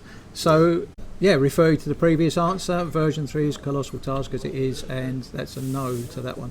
And Flaming Chili Gaming, this is the other That one is you a must get great all name. the time, is will he make Inigo a companion mod in the Elder Scrolls 6? But he does also say you did a great work, and greetings from Greece. So, thank you. so that's probably a no as well. Yes, it's a no right now, I'm afraid. Yeah, I kind of like the fact that I don't know.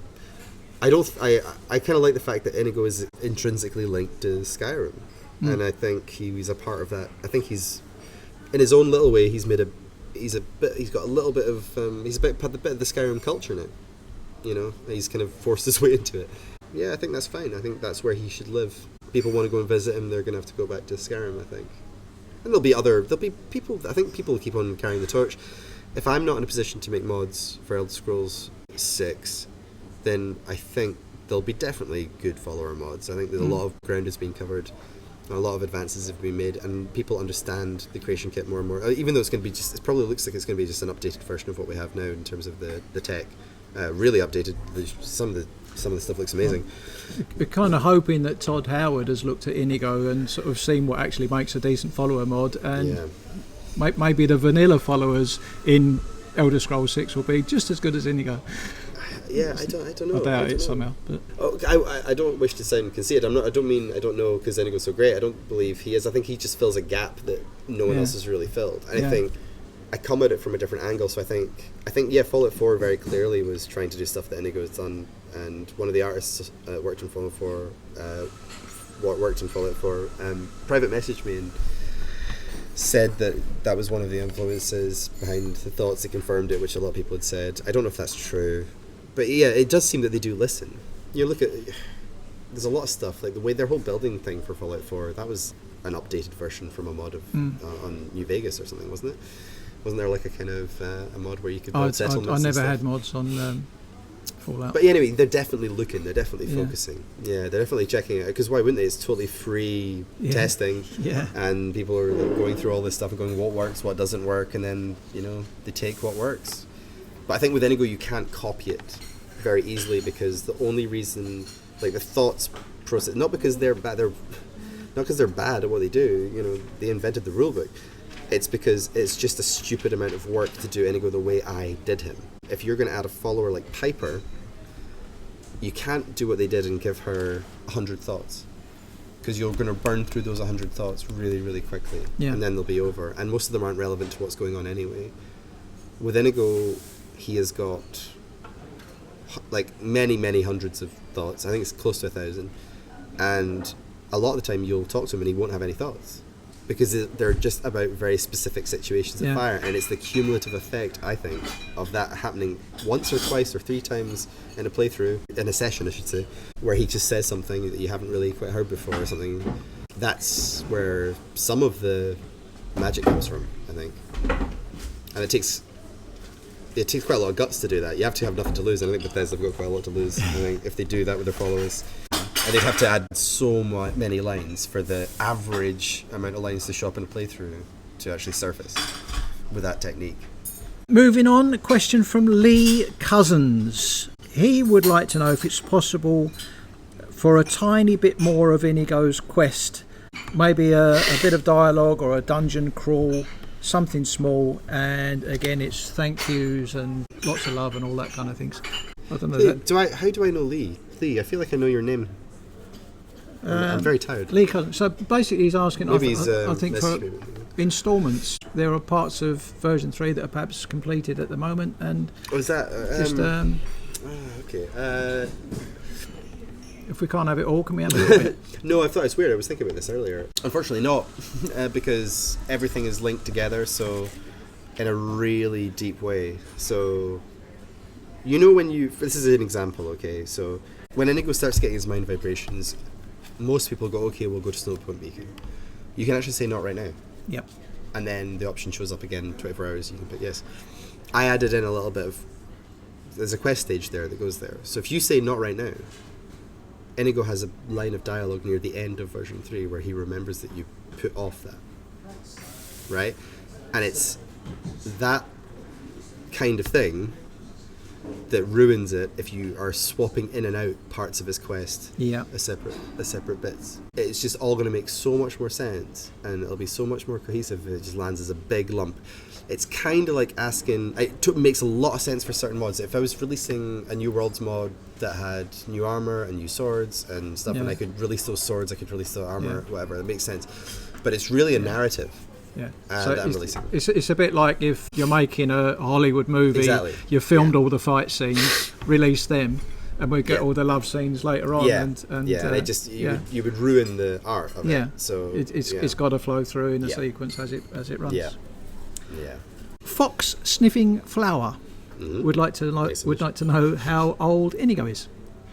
I've got no idea. I always personally see him about 35, but there's no anywhere that I can leave a gap for the player to fill, I will. Yeah. So as soon as I said 35, just there, I instantly regretted it. I was like, that's good. People are going to be like, he can't be 35. He's my friend. Yeah. There's certain people out there who just think, oh no, that's too young. That's too old. Yeah. I can cut it out if you want. I don't know. See what you think there, Rob.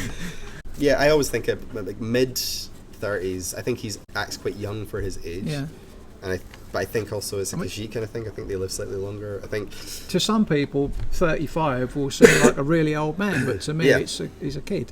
Yeah, exactly. I wouldn't be surprised at all if someone said, "Okay, he's 45." Yeah. Like I could believe him at 45. Yeah.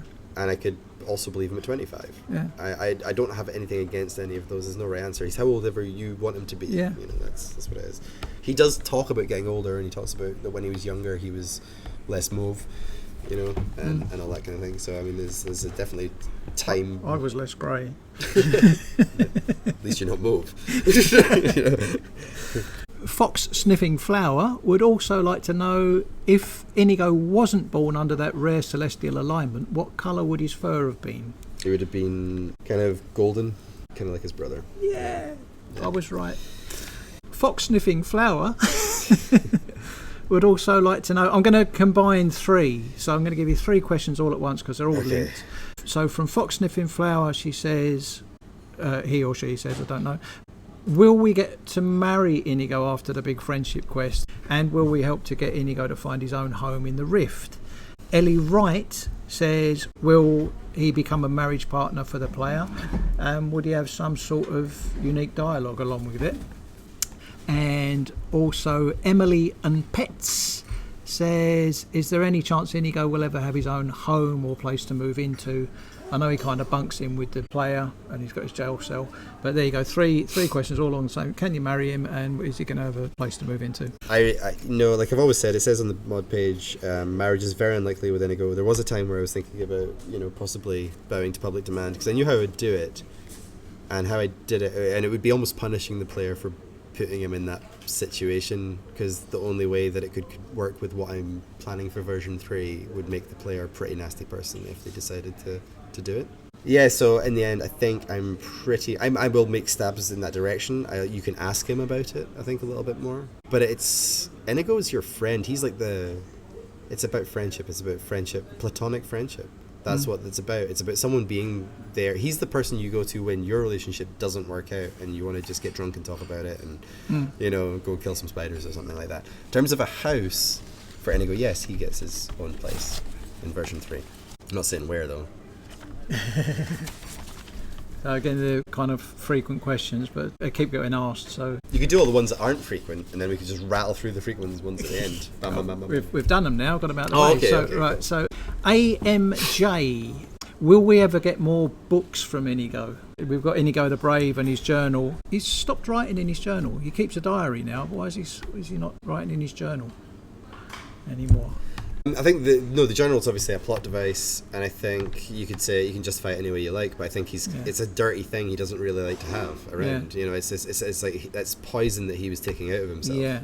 And it's sitting there in a So it's in a book chapter form. in his yeah. kind of, He wrote it out of himself in many ways, Yeah. I think, and then so that's why I didn't say. It's so weird when I think about the Dear Diary thing, because there's something quite pleasant about just that Dear Diary. There's something quite nice about that start, but originally when I first did the notes, they were all like Dear Journal, and something made me change it to diary, and it makes far more sense that way now looking back on it. And I don't remember it being a conscious choice. It was just like, that's wrong, I should just make it a diary. the alliteration kind of works nicely. Yeah, exactly. I am very led by that kind of thing. Yeah, so I mean, is Inigo working on his difficult second novel?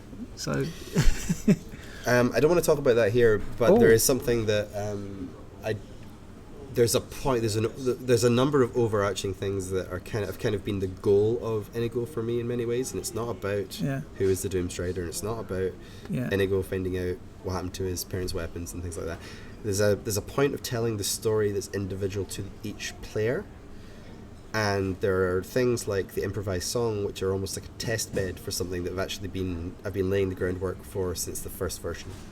So my hope is at the end of all of that, there is going to be an opportunity for the Inigo to sit down and tell you your version of how version 3 went, and that'll be the story of you and Inigo, like, with bits mixed in and stuff. That's now, it's very risky me saying this because I haven't done that yet. You can turn the mic off. But it's just, I think it's good to kind of, I don't mind letting that slide, because if it's a taste of the kind of thing that I've been working on. But it's like, I'm trying to illustrate that there's a path to that choice, like the performance review that's taking a bunch of different things that are conditioned to your level, to your gender, to whatever, and then he's commenting on it. The next version of that was the improvised song, where he's doing it in real time in a scene form. And he can, if you start mining in the middle of that song, he'll sing about you mining. If you aim a bow in the middle of that, he'll talk about aiming the bow. If you climb on your horse, he'll talk about riding, and it's all real time. Combined with that, those processes of using conditions in real time, I've also been doing things like he'll remember when you did the companion's quest, he'll comment on it in a different way if you did it with him than if you didn't. And same for the main quest, same for Harmixel, same for Kongvanger Cave, same for Dawnbreaker, same for Night to Remember. There's a bunch of those, the Frostflow Lighthouse. There's a whole bunch of those that he will remember if he's there, and then he will comment differently. And it's those things all combined, which for me is the end of content for Inigo. It's like the final reward that everybody will get, and it should be different for everybody, because everybody's journey, I mean, obviously people will share certain lines, but really the option should be there for you to be able to sit down and you should be able to hear him telling the story of what you guys did. Some players will be like, well, what if I want to keep it a secret, what we did, maybe that's something that can be worked around. But that's always been my idea, that you're writing a book with Inigo. You're writing a story with Inigo just by playing with him. I didn't expect that answer. AMJ, he was wondering about Inigo the Brave is basically very similar like to Colwyn the Dragon, that kind of thing. To have him sitting down and reading to your adopted kids and getting rather than to the player. The problem is that there's a lot of stuff with adopted kids that I don't think many people have found, because it's really it's very random and it's gated by day. The problem is if you have him sitting down and I love the idea, I really do. I just know technically speaking it's probably not worth the amount of time, considering how many things will make it go wrong, because you need to grab all the kids as an alias that's in a temporary quest. You couldn't predefine them because they might have kids from Hearthfire, they might have kids from mods, all those kind of things. There's a lot of moving parts that would make that. But is he gonna sit? Is he going to stand and read to them next to the bed? What if they get up in the middle because their package changes in the middle and it's overridden? And so then you've got Inigo walking after a kid as he's sweeping up, reading a book at the kid as he's wanting to go out and play or doing his chores or whatever. There's a lot of things that could go wrong. And obviously you could keep the child in place, you can keep Inigo in place through scenes, but then you have to be able to break those scenes if something goes wrong. You have to, in terms of, you need to be able to break the actors out of them. So I've already done 12 scenes with each child with Inigo, and they're done in a way that's quite dangerous. They're not fired off like the scenes between Lydia or Mule or Carjo. They're fired using the story manager. So that can get quite buggy, and they're in a state where they work, and I'm kind of a bit scared to touch them because it's already there. They're already there. Like the one where the little boy plays hide and seek with Inigo. I forgot that was in there until quite recently I saw it happen. Or he discusses, I was saying to you the other day, he discusses defeating Alduin with you to your daughter. And, those things are already in there. I think there's quite enough. I love the idea, though. I think it's a beautiful idea. I'm just a bit, with everything else I've got on my plate, that sounds like quite a risky endeavour, technically speaking. Right. AMJ has asked another question. In your point of view, how much time has technically passed between when the player and Inigo parted ways after the Dupan job and meeting again in his cell? 10 minutes. No, it's up to the player. Some people will argue that it should be a year. Other people say that it could easily be 6 months. And I've seen pages and pages and pages of people arguing about what it could be. So I just kind of put my hand over my eyes slowly and back out of the room. just get back to work. Whatever you decide. I really don't have an opinion on it. Again, I did have an opinion on how I worded it, so I didn't have to have an opinion on it. So that's why I spent a lot of time trying to actually word these things in a very nebulous way that isn't really pinning anything down. Everybody's Inigo is unique. So even to that. There's quite a strict set of guides. I've got it written down, like his path from being at the job to his path from attempting suicide to being in jail, like the Scar story, the Mr. Dragonfly story, and then ending up in Riften. That's very solid, and I know where I think all that happened, and I know roughly. I've seen people break it down correctly, so that's nice. So I've seen people. It's obvious people can put the clues together and get a decent timeline that makes sense. So I was concerned about that, not hugely, but I was kind of. It's nice to see that people have done that correctly. It's out there. Joshua Bowles asks if there are any situational, albeit unknown, lines of dialogue that Inigo has that the Skyrim community possibly haven't heard yet. I was thinking of the previous interview about turning Lydia invisible, and he admits it's a hard question to answer, but yeah, it is. Yeah. There you go. If I had to guess, I'd say, yeah, that must be. Like, I mean, I still hear things that I've totally forgotten about. I watch more Let's Plays involving Inigo than anyone else on the planet, probably, because they're a part of me testing. Like, I can see, okay, well, if this person had an issue with Inigo, does another person doing the same dungeon have the same issue with a totally different load order? It's a really good way of tracking when he's saying lines, you know, when he's if he's bugging out because of another mod, you know, if he manages to free himself from that situation. Yeah, I'm still surprised occasionally. Like, there are things now at this stage, like I said earlier, I'm just getting old, I suppose, but like I forget that I put that in there. I was like, what? That Inigo didn't say that. I didn't write that. There's a couple of lines I put in that I found recently, and I can't even remember what they were, but they were all to do with dragons and dragon souls, and I realised that there was like one that would only fire if you had completed the College of Winterhold and you were Argonian and you'd absorbed over 60 dragon souls. Oh, wow. Something like that. It was some combination like that. And it was really similar to another one that was just like a gizzard, lizard, wizard kind of line. And then, but then it went the next step beyond that, like if you'd done all those other things. And I think it had to be a certain dragon soul. Like, it was only worked on like the 69th dragon soul that you'd absorb, whatever, with him. There's so many. There's so many things like that. Yeah, I mean, there must be. There must be. Sen Howler, who had the question about silent roll perk, asks, he says, if you tell Inigo to wait, use a summon spell to get him past some nasty traps, he automatically starts to go back where you told him to wait. Sometimes this means he runs right back into the traps. I've never had that.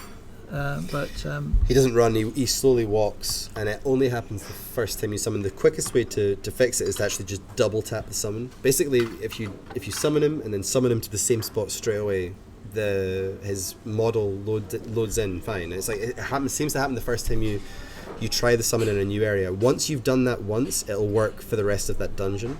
It is fixed now, but it was a very tricky fix because it's really just, the engine isn't meant to deal with that. It's not as simple as you'd think. Okay, well, someone should just wait where they're there. But because the way the evaluation of the packages happens intermittently, it's very easy for that first summon just seems to mess up his poor thinking. So what I did was I had a simultaneous procedure that cancelled itself out and basically gave him brain freeze and made him stay still for a moment. And give him enough time to update, and that fixed it. I gave him a bit of a paradox to think about, and it would only last for 2 seconds. And by the time that's over, he's in place and the package is reset. So that's fixed now. But if in future, if you want to get around that until version 3 is released, just summon him again straight away. Just summon him once. Yeah. If he starts walking away, summon him again, and that'll be him for the rest of the dungeon. Or, like you said, just whistle straight away. Just one key. Summon him, whistle. Boom. That's it. Yeah. Zoom wants to know, will there ever... You were just saying Zoom. No, Zoom. Zoom would like to know if there will ever be an option to give Inigo presents. Yes.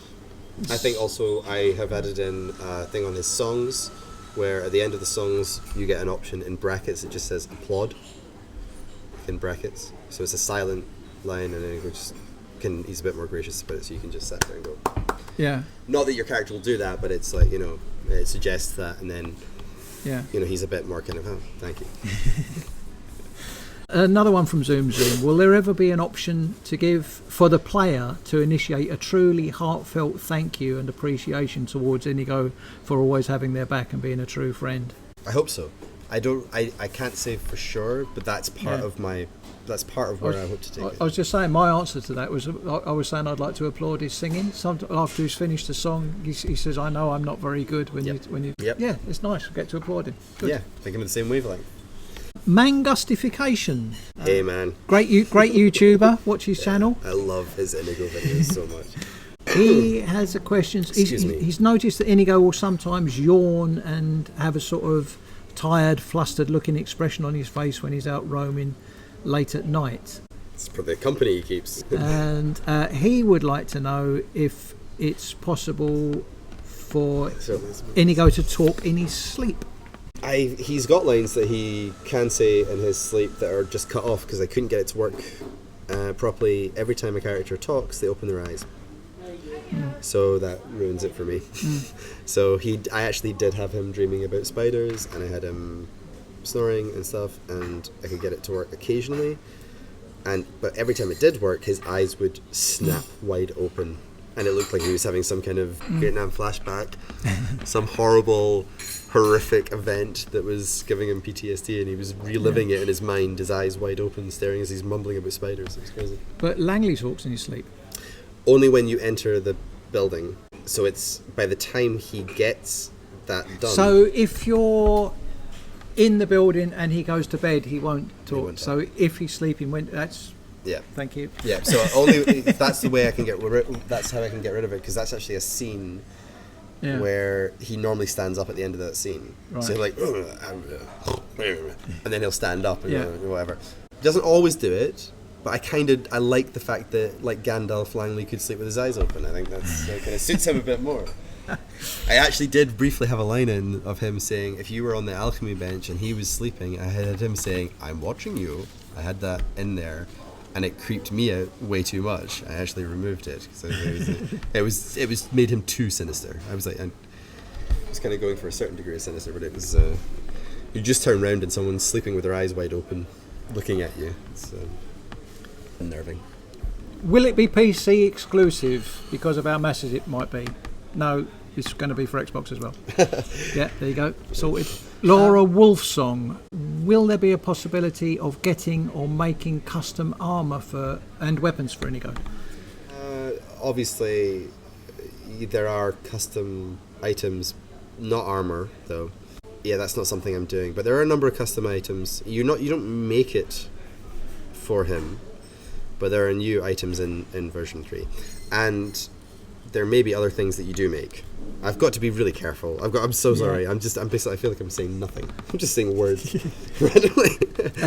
It is, but it isn't. Rhiannon Akaret, will there be any possibility to recover his armour and weapons? He lost his armour to... he sold it, didn't he? He sold it, yeah.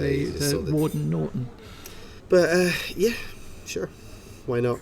I'll just put that in this afternoon. There's a chance he'll get his mother's bow and his father's sword. I've always been quite open about this. They play a part in version 3. Yeah. That's why that's why they've been set up the way they have. But his ebony armour was just... Yeah. There was nothing special about his ebony armour. So, I mean, even the weapons that he has, the ebony weapons... They are not actually... He chose ebony because they remind him of those weapons, even though they're, not quite the same. Obviously, they're the enchantments and stuff. But they're not actually special on their own. They're more just a kind of nostalgic thing. Well, his bow's kind of special. He's kind of attached to his bow. He doesn't seem to be particularly bothered about the sword. But when you see lightning and you compare it to his bow... then you're like, it's nothing special. He'll realise he'll stop being so attached to his the bow that he's got now. Yeah, because I mean that bow I think that bow has a slightly higher damage stat. Like really, I'm talking tiny, just enough to give him more of a chance of choosing it next to a normal egg. So if you put an ebony bow in next, he'll go for his. Yeah. And I think it's slightly lighter, and I think the draw speed is slightly faster. Yeah. So the tiny little changes that actually add up to being like a little bit smoother with that bow. He's a little bit more accurate. But he's not more accurate, but he does a tiny bit more damage. If you happen to get back his father's sword and his mother's bow, you'll see you'll see the similarities, but there's also a massive difference. Yeah. Good stuff. Crazy Khajiit says, could Fergus's ghost be added somewhere in Skyrim? Sorry if this question is pointless, he says. It's not pointless. Maybe. But... probably not in Skyrim. What? What does he mean? He's gone insane. He's obviously been awake for 5 days. No, I mean it. Yeah, probably not in Skyrim. I'm not saying it's going to appear, but there's a possibility. It's something that I think if it was going to appear, I know how I would do it, but I need to get to that point and see it to know if it works. I can't, I need to actually see it to see if it works. Yeah. It's a very subtle thing. Interesting. Right, so Chris Minton would like to know, if Inigo wasn't an orphan, where would he be now? I don't know where to begin with that. He could be dead. He would have been sacrificed. That's the number one reason he wouldn't have been an orphan. He would have been sacrificed as a baby. He would, as soon as his Dead. first blue hair. That's a darker answer than I was expecting. That's the truth. If he hadn't been an orphan, if the only way he would have not been an orphan would be if his mum had survived. Yeah. If Atala had managed to get away and taken her boys with her. Yeah. And gone to somewhere. Fled into Morrowind or somewhere and somehow survived. Or Cyrodiil, more likely. He wouldn't have been raised as a warrior. He would have been raised as a worker. He would have been raised as a farmer or something like that in a small, farm in any of, Yeah. He wouldn't have learnt the killing craft and all that kind of stuff. It would have been a much less interesting companion. Certainly would have been. You're like, come on, into this cave. Why? I've got turnips to pull. What are you doing? You're crazy, get out of here. What's Inigo's favourite flower? It's going to be my favourite flower, that person says. That's a complicated question. It shouldn't be, but he really enjoys lavender because the smells that it and banishes. Yeah. But he also quite likes... I don't know, I reserve the right to change a few things on this because it's not that I would be changing it, but it depends on his mood. He's quite fond of Deathbell, actually, as well. But he likes lavender in particular because of the smells that it gets rid of, not the masks. It's very powerful at masking certain smells. So his practical use of lavender, for that reason he likes it quite. That's because he often comments on your inventory. So like you smell of cheese at the moment or something like that. Put some lavender in. Give you a bunch of lavender. Have you done that? No. Yeah. So, like, if you're, for instance, I'm thinking of Inigo giving you. It's like you smell of cheese today. I'm going to a present for you. It's a bunch of lavender. Yeah, that would be a good one to add in for the shopping. Yeah, but you could. He does that already. He does a version of that. Like he'll stop commenting about giant's toes if you are carrying lavender. Yeah. And he'll comment about them if you aren't. Oh right, okay. Yeah, so there's things like that. Well, I know he says like you smell of flowers today and things like that. So.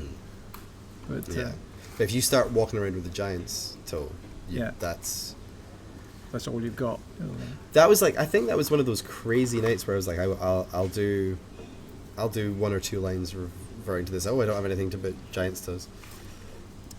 And then I ended up kind of going, but what if the player has a giant's toe? What if they both have giant's toes? What if and I became this whole giant's toe mini saga that ended up being 10 or 12 lines about giant's toes and spread throughout the mod. Yeah. Quirp asks, when Inigo's quest is complete, will the choices you make in Inigo's quest affect the ending? He's basically asking, are there multiple ways the story can end? Yeah. But the way I'm doing it is very modular, so I'm not doing it in a branching path. Oh, you do this, then this happens, then that happens. There's a bit of that, but really it's like you're meant to, in game design they always talk about these big ticket choices. Do you destroy Megaton or do you let it live? And you get a nice special effect, or you get the ability to use this town, right? And not that everybody gets turned to ghouls or whatever, you can still use the town, but you really lose access to Megaton, right? So with Inigo, I went a different way, a rather silly way, where all the choices and the branches are really subtle and really tiny. It's only once you've settled the matter of your shared past that he will change his... Well, he'll introduce a trading dialogue where he says, what's mine is yours instead of what's yours is mine. That only happens after the fact that you've shared when you've settled that. It's tiny things like that. But there are hundreds of them. And those impact the quest in a little ways. Like what you said about destiny, what you said about bravery, they all have little effects. And then on top of that, there are some major effects too.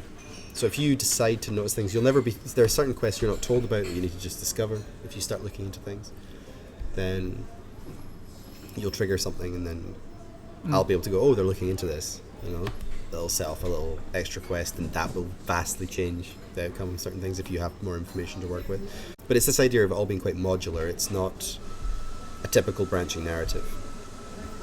Everything kind of has to operate within it. It's not like, oh, if you chose the redstone, if you go left, then you fight a dragon. If you go right, you kill a bunch of trolls. It's more like because of what you saved this animal, therefore this animal is alive in the world and will be alive in the world for the rest of the game. You can kill that animal again, but if he happens to be alive here, he might protect you against another animal. He'll be in the position, and they all cascade. Those choices all cascade and build up, build up, build up. It's a different way. It's a kind of different way of thinking about it. I think I'm stringing into an area where I'm not really making sense anymore. Yeah. But I mean, even Kolben the Dragon and Inigo the Brave, they've got multiple endings, but most of them you end up dead. And there's only one where you actually end up. That's just like real life, isn't it? Yeah. So multiple endings. Yeah. I don't know. It's kind of hard to describe exactly what I'm doing. I know I'm messing around with other things as well. Like, I can tell, like, if you went a certain way through a dungeon, or if you've unlocked a certain, there's things like that. I can say, okay, he's definitely been in this hallway. And that means he probably, and if the objective isn't complete, he's probably on his way to it. So we probably could. I can then say, we entered that hallway, instead of we exited that hallway. You know what I mean? But really you could break it by going a certain way. And I'm not saying I'm going to be able to do it to that degree, but a lot of those are things I'm playing around with. And other characters can know that. I've also got I've introduced a stalking mechanic and things like that, so NPCs can actually track you and stay really out of sight, and if you run towards them, they'll run away. And it's like you're being watched and followed and stuff. Yeah, a lot of those things, if you capture someone who's doing that, or if you kill them, then they're not reporting back to anybody, and that might change the outcome. So those are the branches that I'm really dealing with. It's not left or right, red or green. It's what did you notice and what did you act on. Yeah. I think this is possibly my longest ever video. But the final... We're halfway there. The final question goes to Gladosh. Gladosh. I'm going to put this. No, you're doing well. That's really good. Gladosh. This person says, should I lose hope? I lost hope about a year ago watching your video, which is the previous interview. He regained hope. So he says, should he keep that hope up or let it slip? I know it's coming, he says, but what I'm asking is, should I hope for it within the next 3 to 4 years? He does know that you're working on things. He knows what's happening. He just wants to know, is it possible within the next 4 years? Heck, within the next decade, he says. I spent the entirety of this video answering that question, I think, in a more convoluted way. But yeah, for all the reasons we've been speaking about, I'll be done when it's done. Yeah. It's up to you if you're losing hope or gaining hope. That's your journey. I wish you well. But I will say this, I'd be very, very surprised if it was another 4 years. It feels like I've lost a lot of time this year, because of the injury and everything. And I think at the start of the year, it felt like it was possibly good. I felt internally at the start of this year that I would be done maybe by March next year. And now I'm 6 months behind that. And that doesn't mean that I'm going to say this time next year I'll be done. But it feels like I'm at the stage now where that kind of feels like it is almost possible. Like it's like a year ago I wouldn't have said that at all, and I'm still not saying it really, but it feels like I can very much see how things are fitting together. I can see what's working and see what isn't. So we definitely won't be playing it by this Christmas, but there's a faint possibility we might be playing it by the Christmas after. Yeah. That's not too long. And I wish I knew for myself.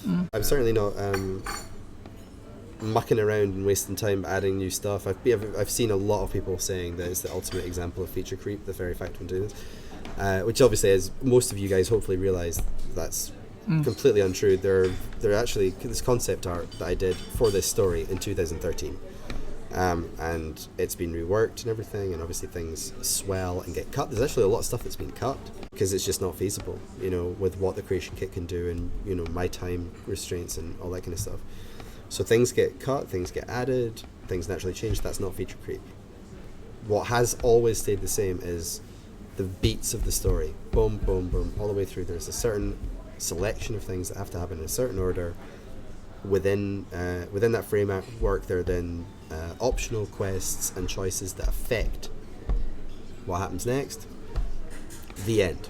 That's it. From that point on top of that, there's Mage Guild, commentary, Thieves Guild commentary and Dark Brotherhood commentary, and then random quest commentary for the main vanilla game added. So it's a huge amount of content, massive, and it's. I always say this, but I still think it's going quite well. I still think it's, every single time I sit down, there's a new problem, and I fix a new problem, and I move closer to it being, because no one's born knowing this stuff. There's no difference between me doing this. I've said this so many times, where it's just something that I think it bears repeating. Any of you listening to this, can make a follower. There's you have more information than I did. When I made Inigo, I had no knowledge of it. I barely had internet. I'd never done anything to do with game design whatsoever. I knew a bit about 3D animation. I knew a bit about sound recording. Sound recording ended up being quite useful. 3D animation stuff wasn't. But piece by piece, I figured stuff out, and that's it. I still have another life. I still, go to work. I, hang out with friends and family, and I make Inigo. And I love making Inigo. And I love that you guys love hanging out with him. That's the most amazing part of all this, is that kind of sharing that with so many people, and so many cool people. I mean, honestly, he really does have the best audience. But there's nothing stopping you guys doing it. And if you're like, why haven't you done this? Why haven't you, done that? Then, just think about it from your own perspective. The follower mod that you haven't made. The only difference is that you haven't chosen to make it. If you were told tomorrow that you had to make a follower mod of your dreams, but then no one knows about it for the first 6 months, and then after that you get 200 emails every couple of days telling you what to do with it, and asking for your opinion on things, and asking for fixes, and blaming you for things that have nothing to do with it, and whatever, and all that nonsense that comes with it. That's a reality that a lot of mod authors are under. They're just normal people that are suddenly thrust into that world. It's quite a hard thing to adjust to. Is there any part of you that regrets having released what you've done up to now? Would you have rather just sat on it until it was completely done? That would be amazing. But I'd be so interested to do that, to see, because that would be a really great way to see what impact it had. Yeah. To remove it. But I think, no, I'm not. I never regret releasing what I've done up until now. I do. It's the reason I chose to end the quest where I ended it, because it really felt to me that it could just end there. I felt that. Yeah. I always said that Langley could be mistaken. Yeah. He's having dreams. Yeah. He could be. I mean, obviously, it's obviously built in that there are a lot of. It could go. It's meant to go on, but it was enough of a justification where you could say, okay, well, that was just something that. It never came to anything, and the rest of your life with Inigo is enough. Yeah, him following you in all those adventures is enough. And none of my dreams have ever come to anything. Exactly, good point. They're just complete rubbish, my dreams. So there's a part of me that, like, if I know, for instance, that if I'd never included that quest, I would have saved myself a lot of hassle. Yeah. Because people basically think you've given, quite understandably, you gave us the prologue to a novel. Yeah. And where the hell's a novel? That's what it is, and that's 100% true. 100% true. But I left it knowing that I would maybe, but I didn't know. I knew that I wanted to try it. I was like really quite ineptly and a little bit, a bit of a blunder, really. It was my version of leaving the door open for myself. I was like, when I'm ready, I will tackle that. Yeah. And then it was.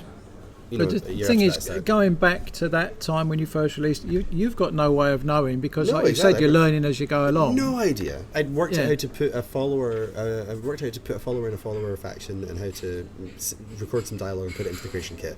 And then suddenly, like, I got mod of the month and top on Steam and all this kind of stuff, and GameSpot reviewed him and all this kind of stuff.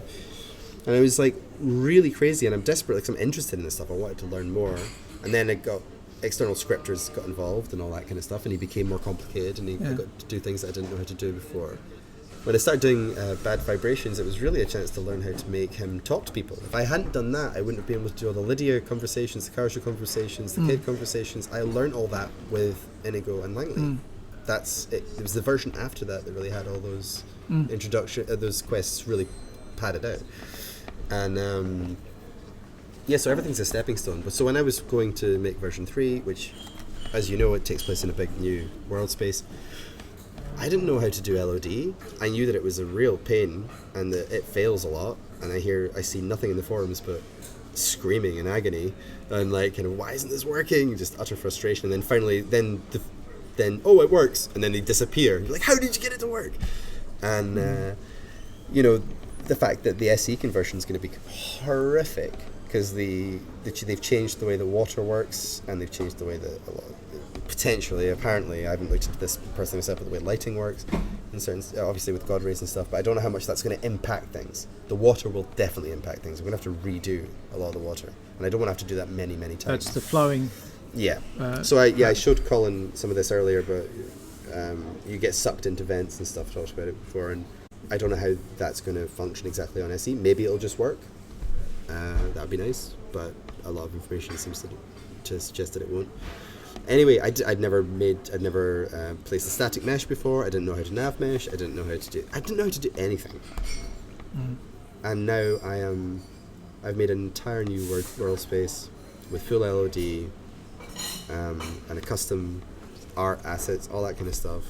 And I'm slowly building my way through now, constructing the story around it. So for me, any day that I progress along that path of completing something like that, from knowing zero, that's a success. Oh, look, that character's no longer killing themselves. Like, that's amazing. You know, the Stroll no longer runs through the village when he should have taken the back route, you know, and doesn't massacre, you know, half of the town or whatever. Yeah. All these silly, like Inigo doesn't walk away after the first summon, you know, when he's waiting. All those little things, it's just like you start brute forcing your way into these solutions. Yeah. Shall we end it there? Shall we go and have a pint? Oh, sounds good. Thank you. It's been an absolute pleasure. I don't know how long have we been sitting here? 10 minutes. 6 hours. That's 18. 6 hours we've been here. That's crazy, isn't it? Yeah. Thank you very much. Well, thank you. I've got to give you about half a dozen hugs. So we go. Goodbye for now, everybody. Right, thanks very much, guys. Cheers. Thanks for watching. Make sure you're subscribed. Ring the bell for notifications.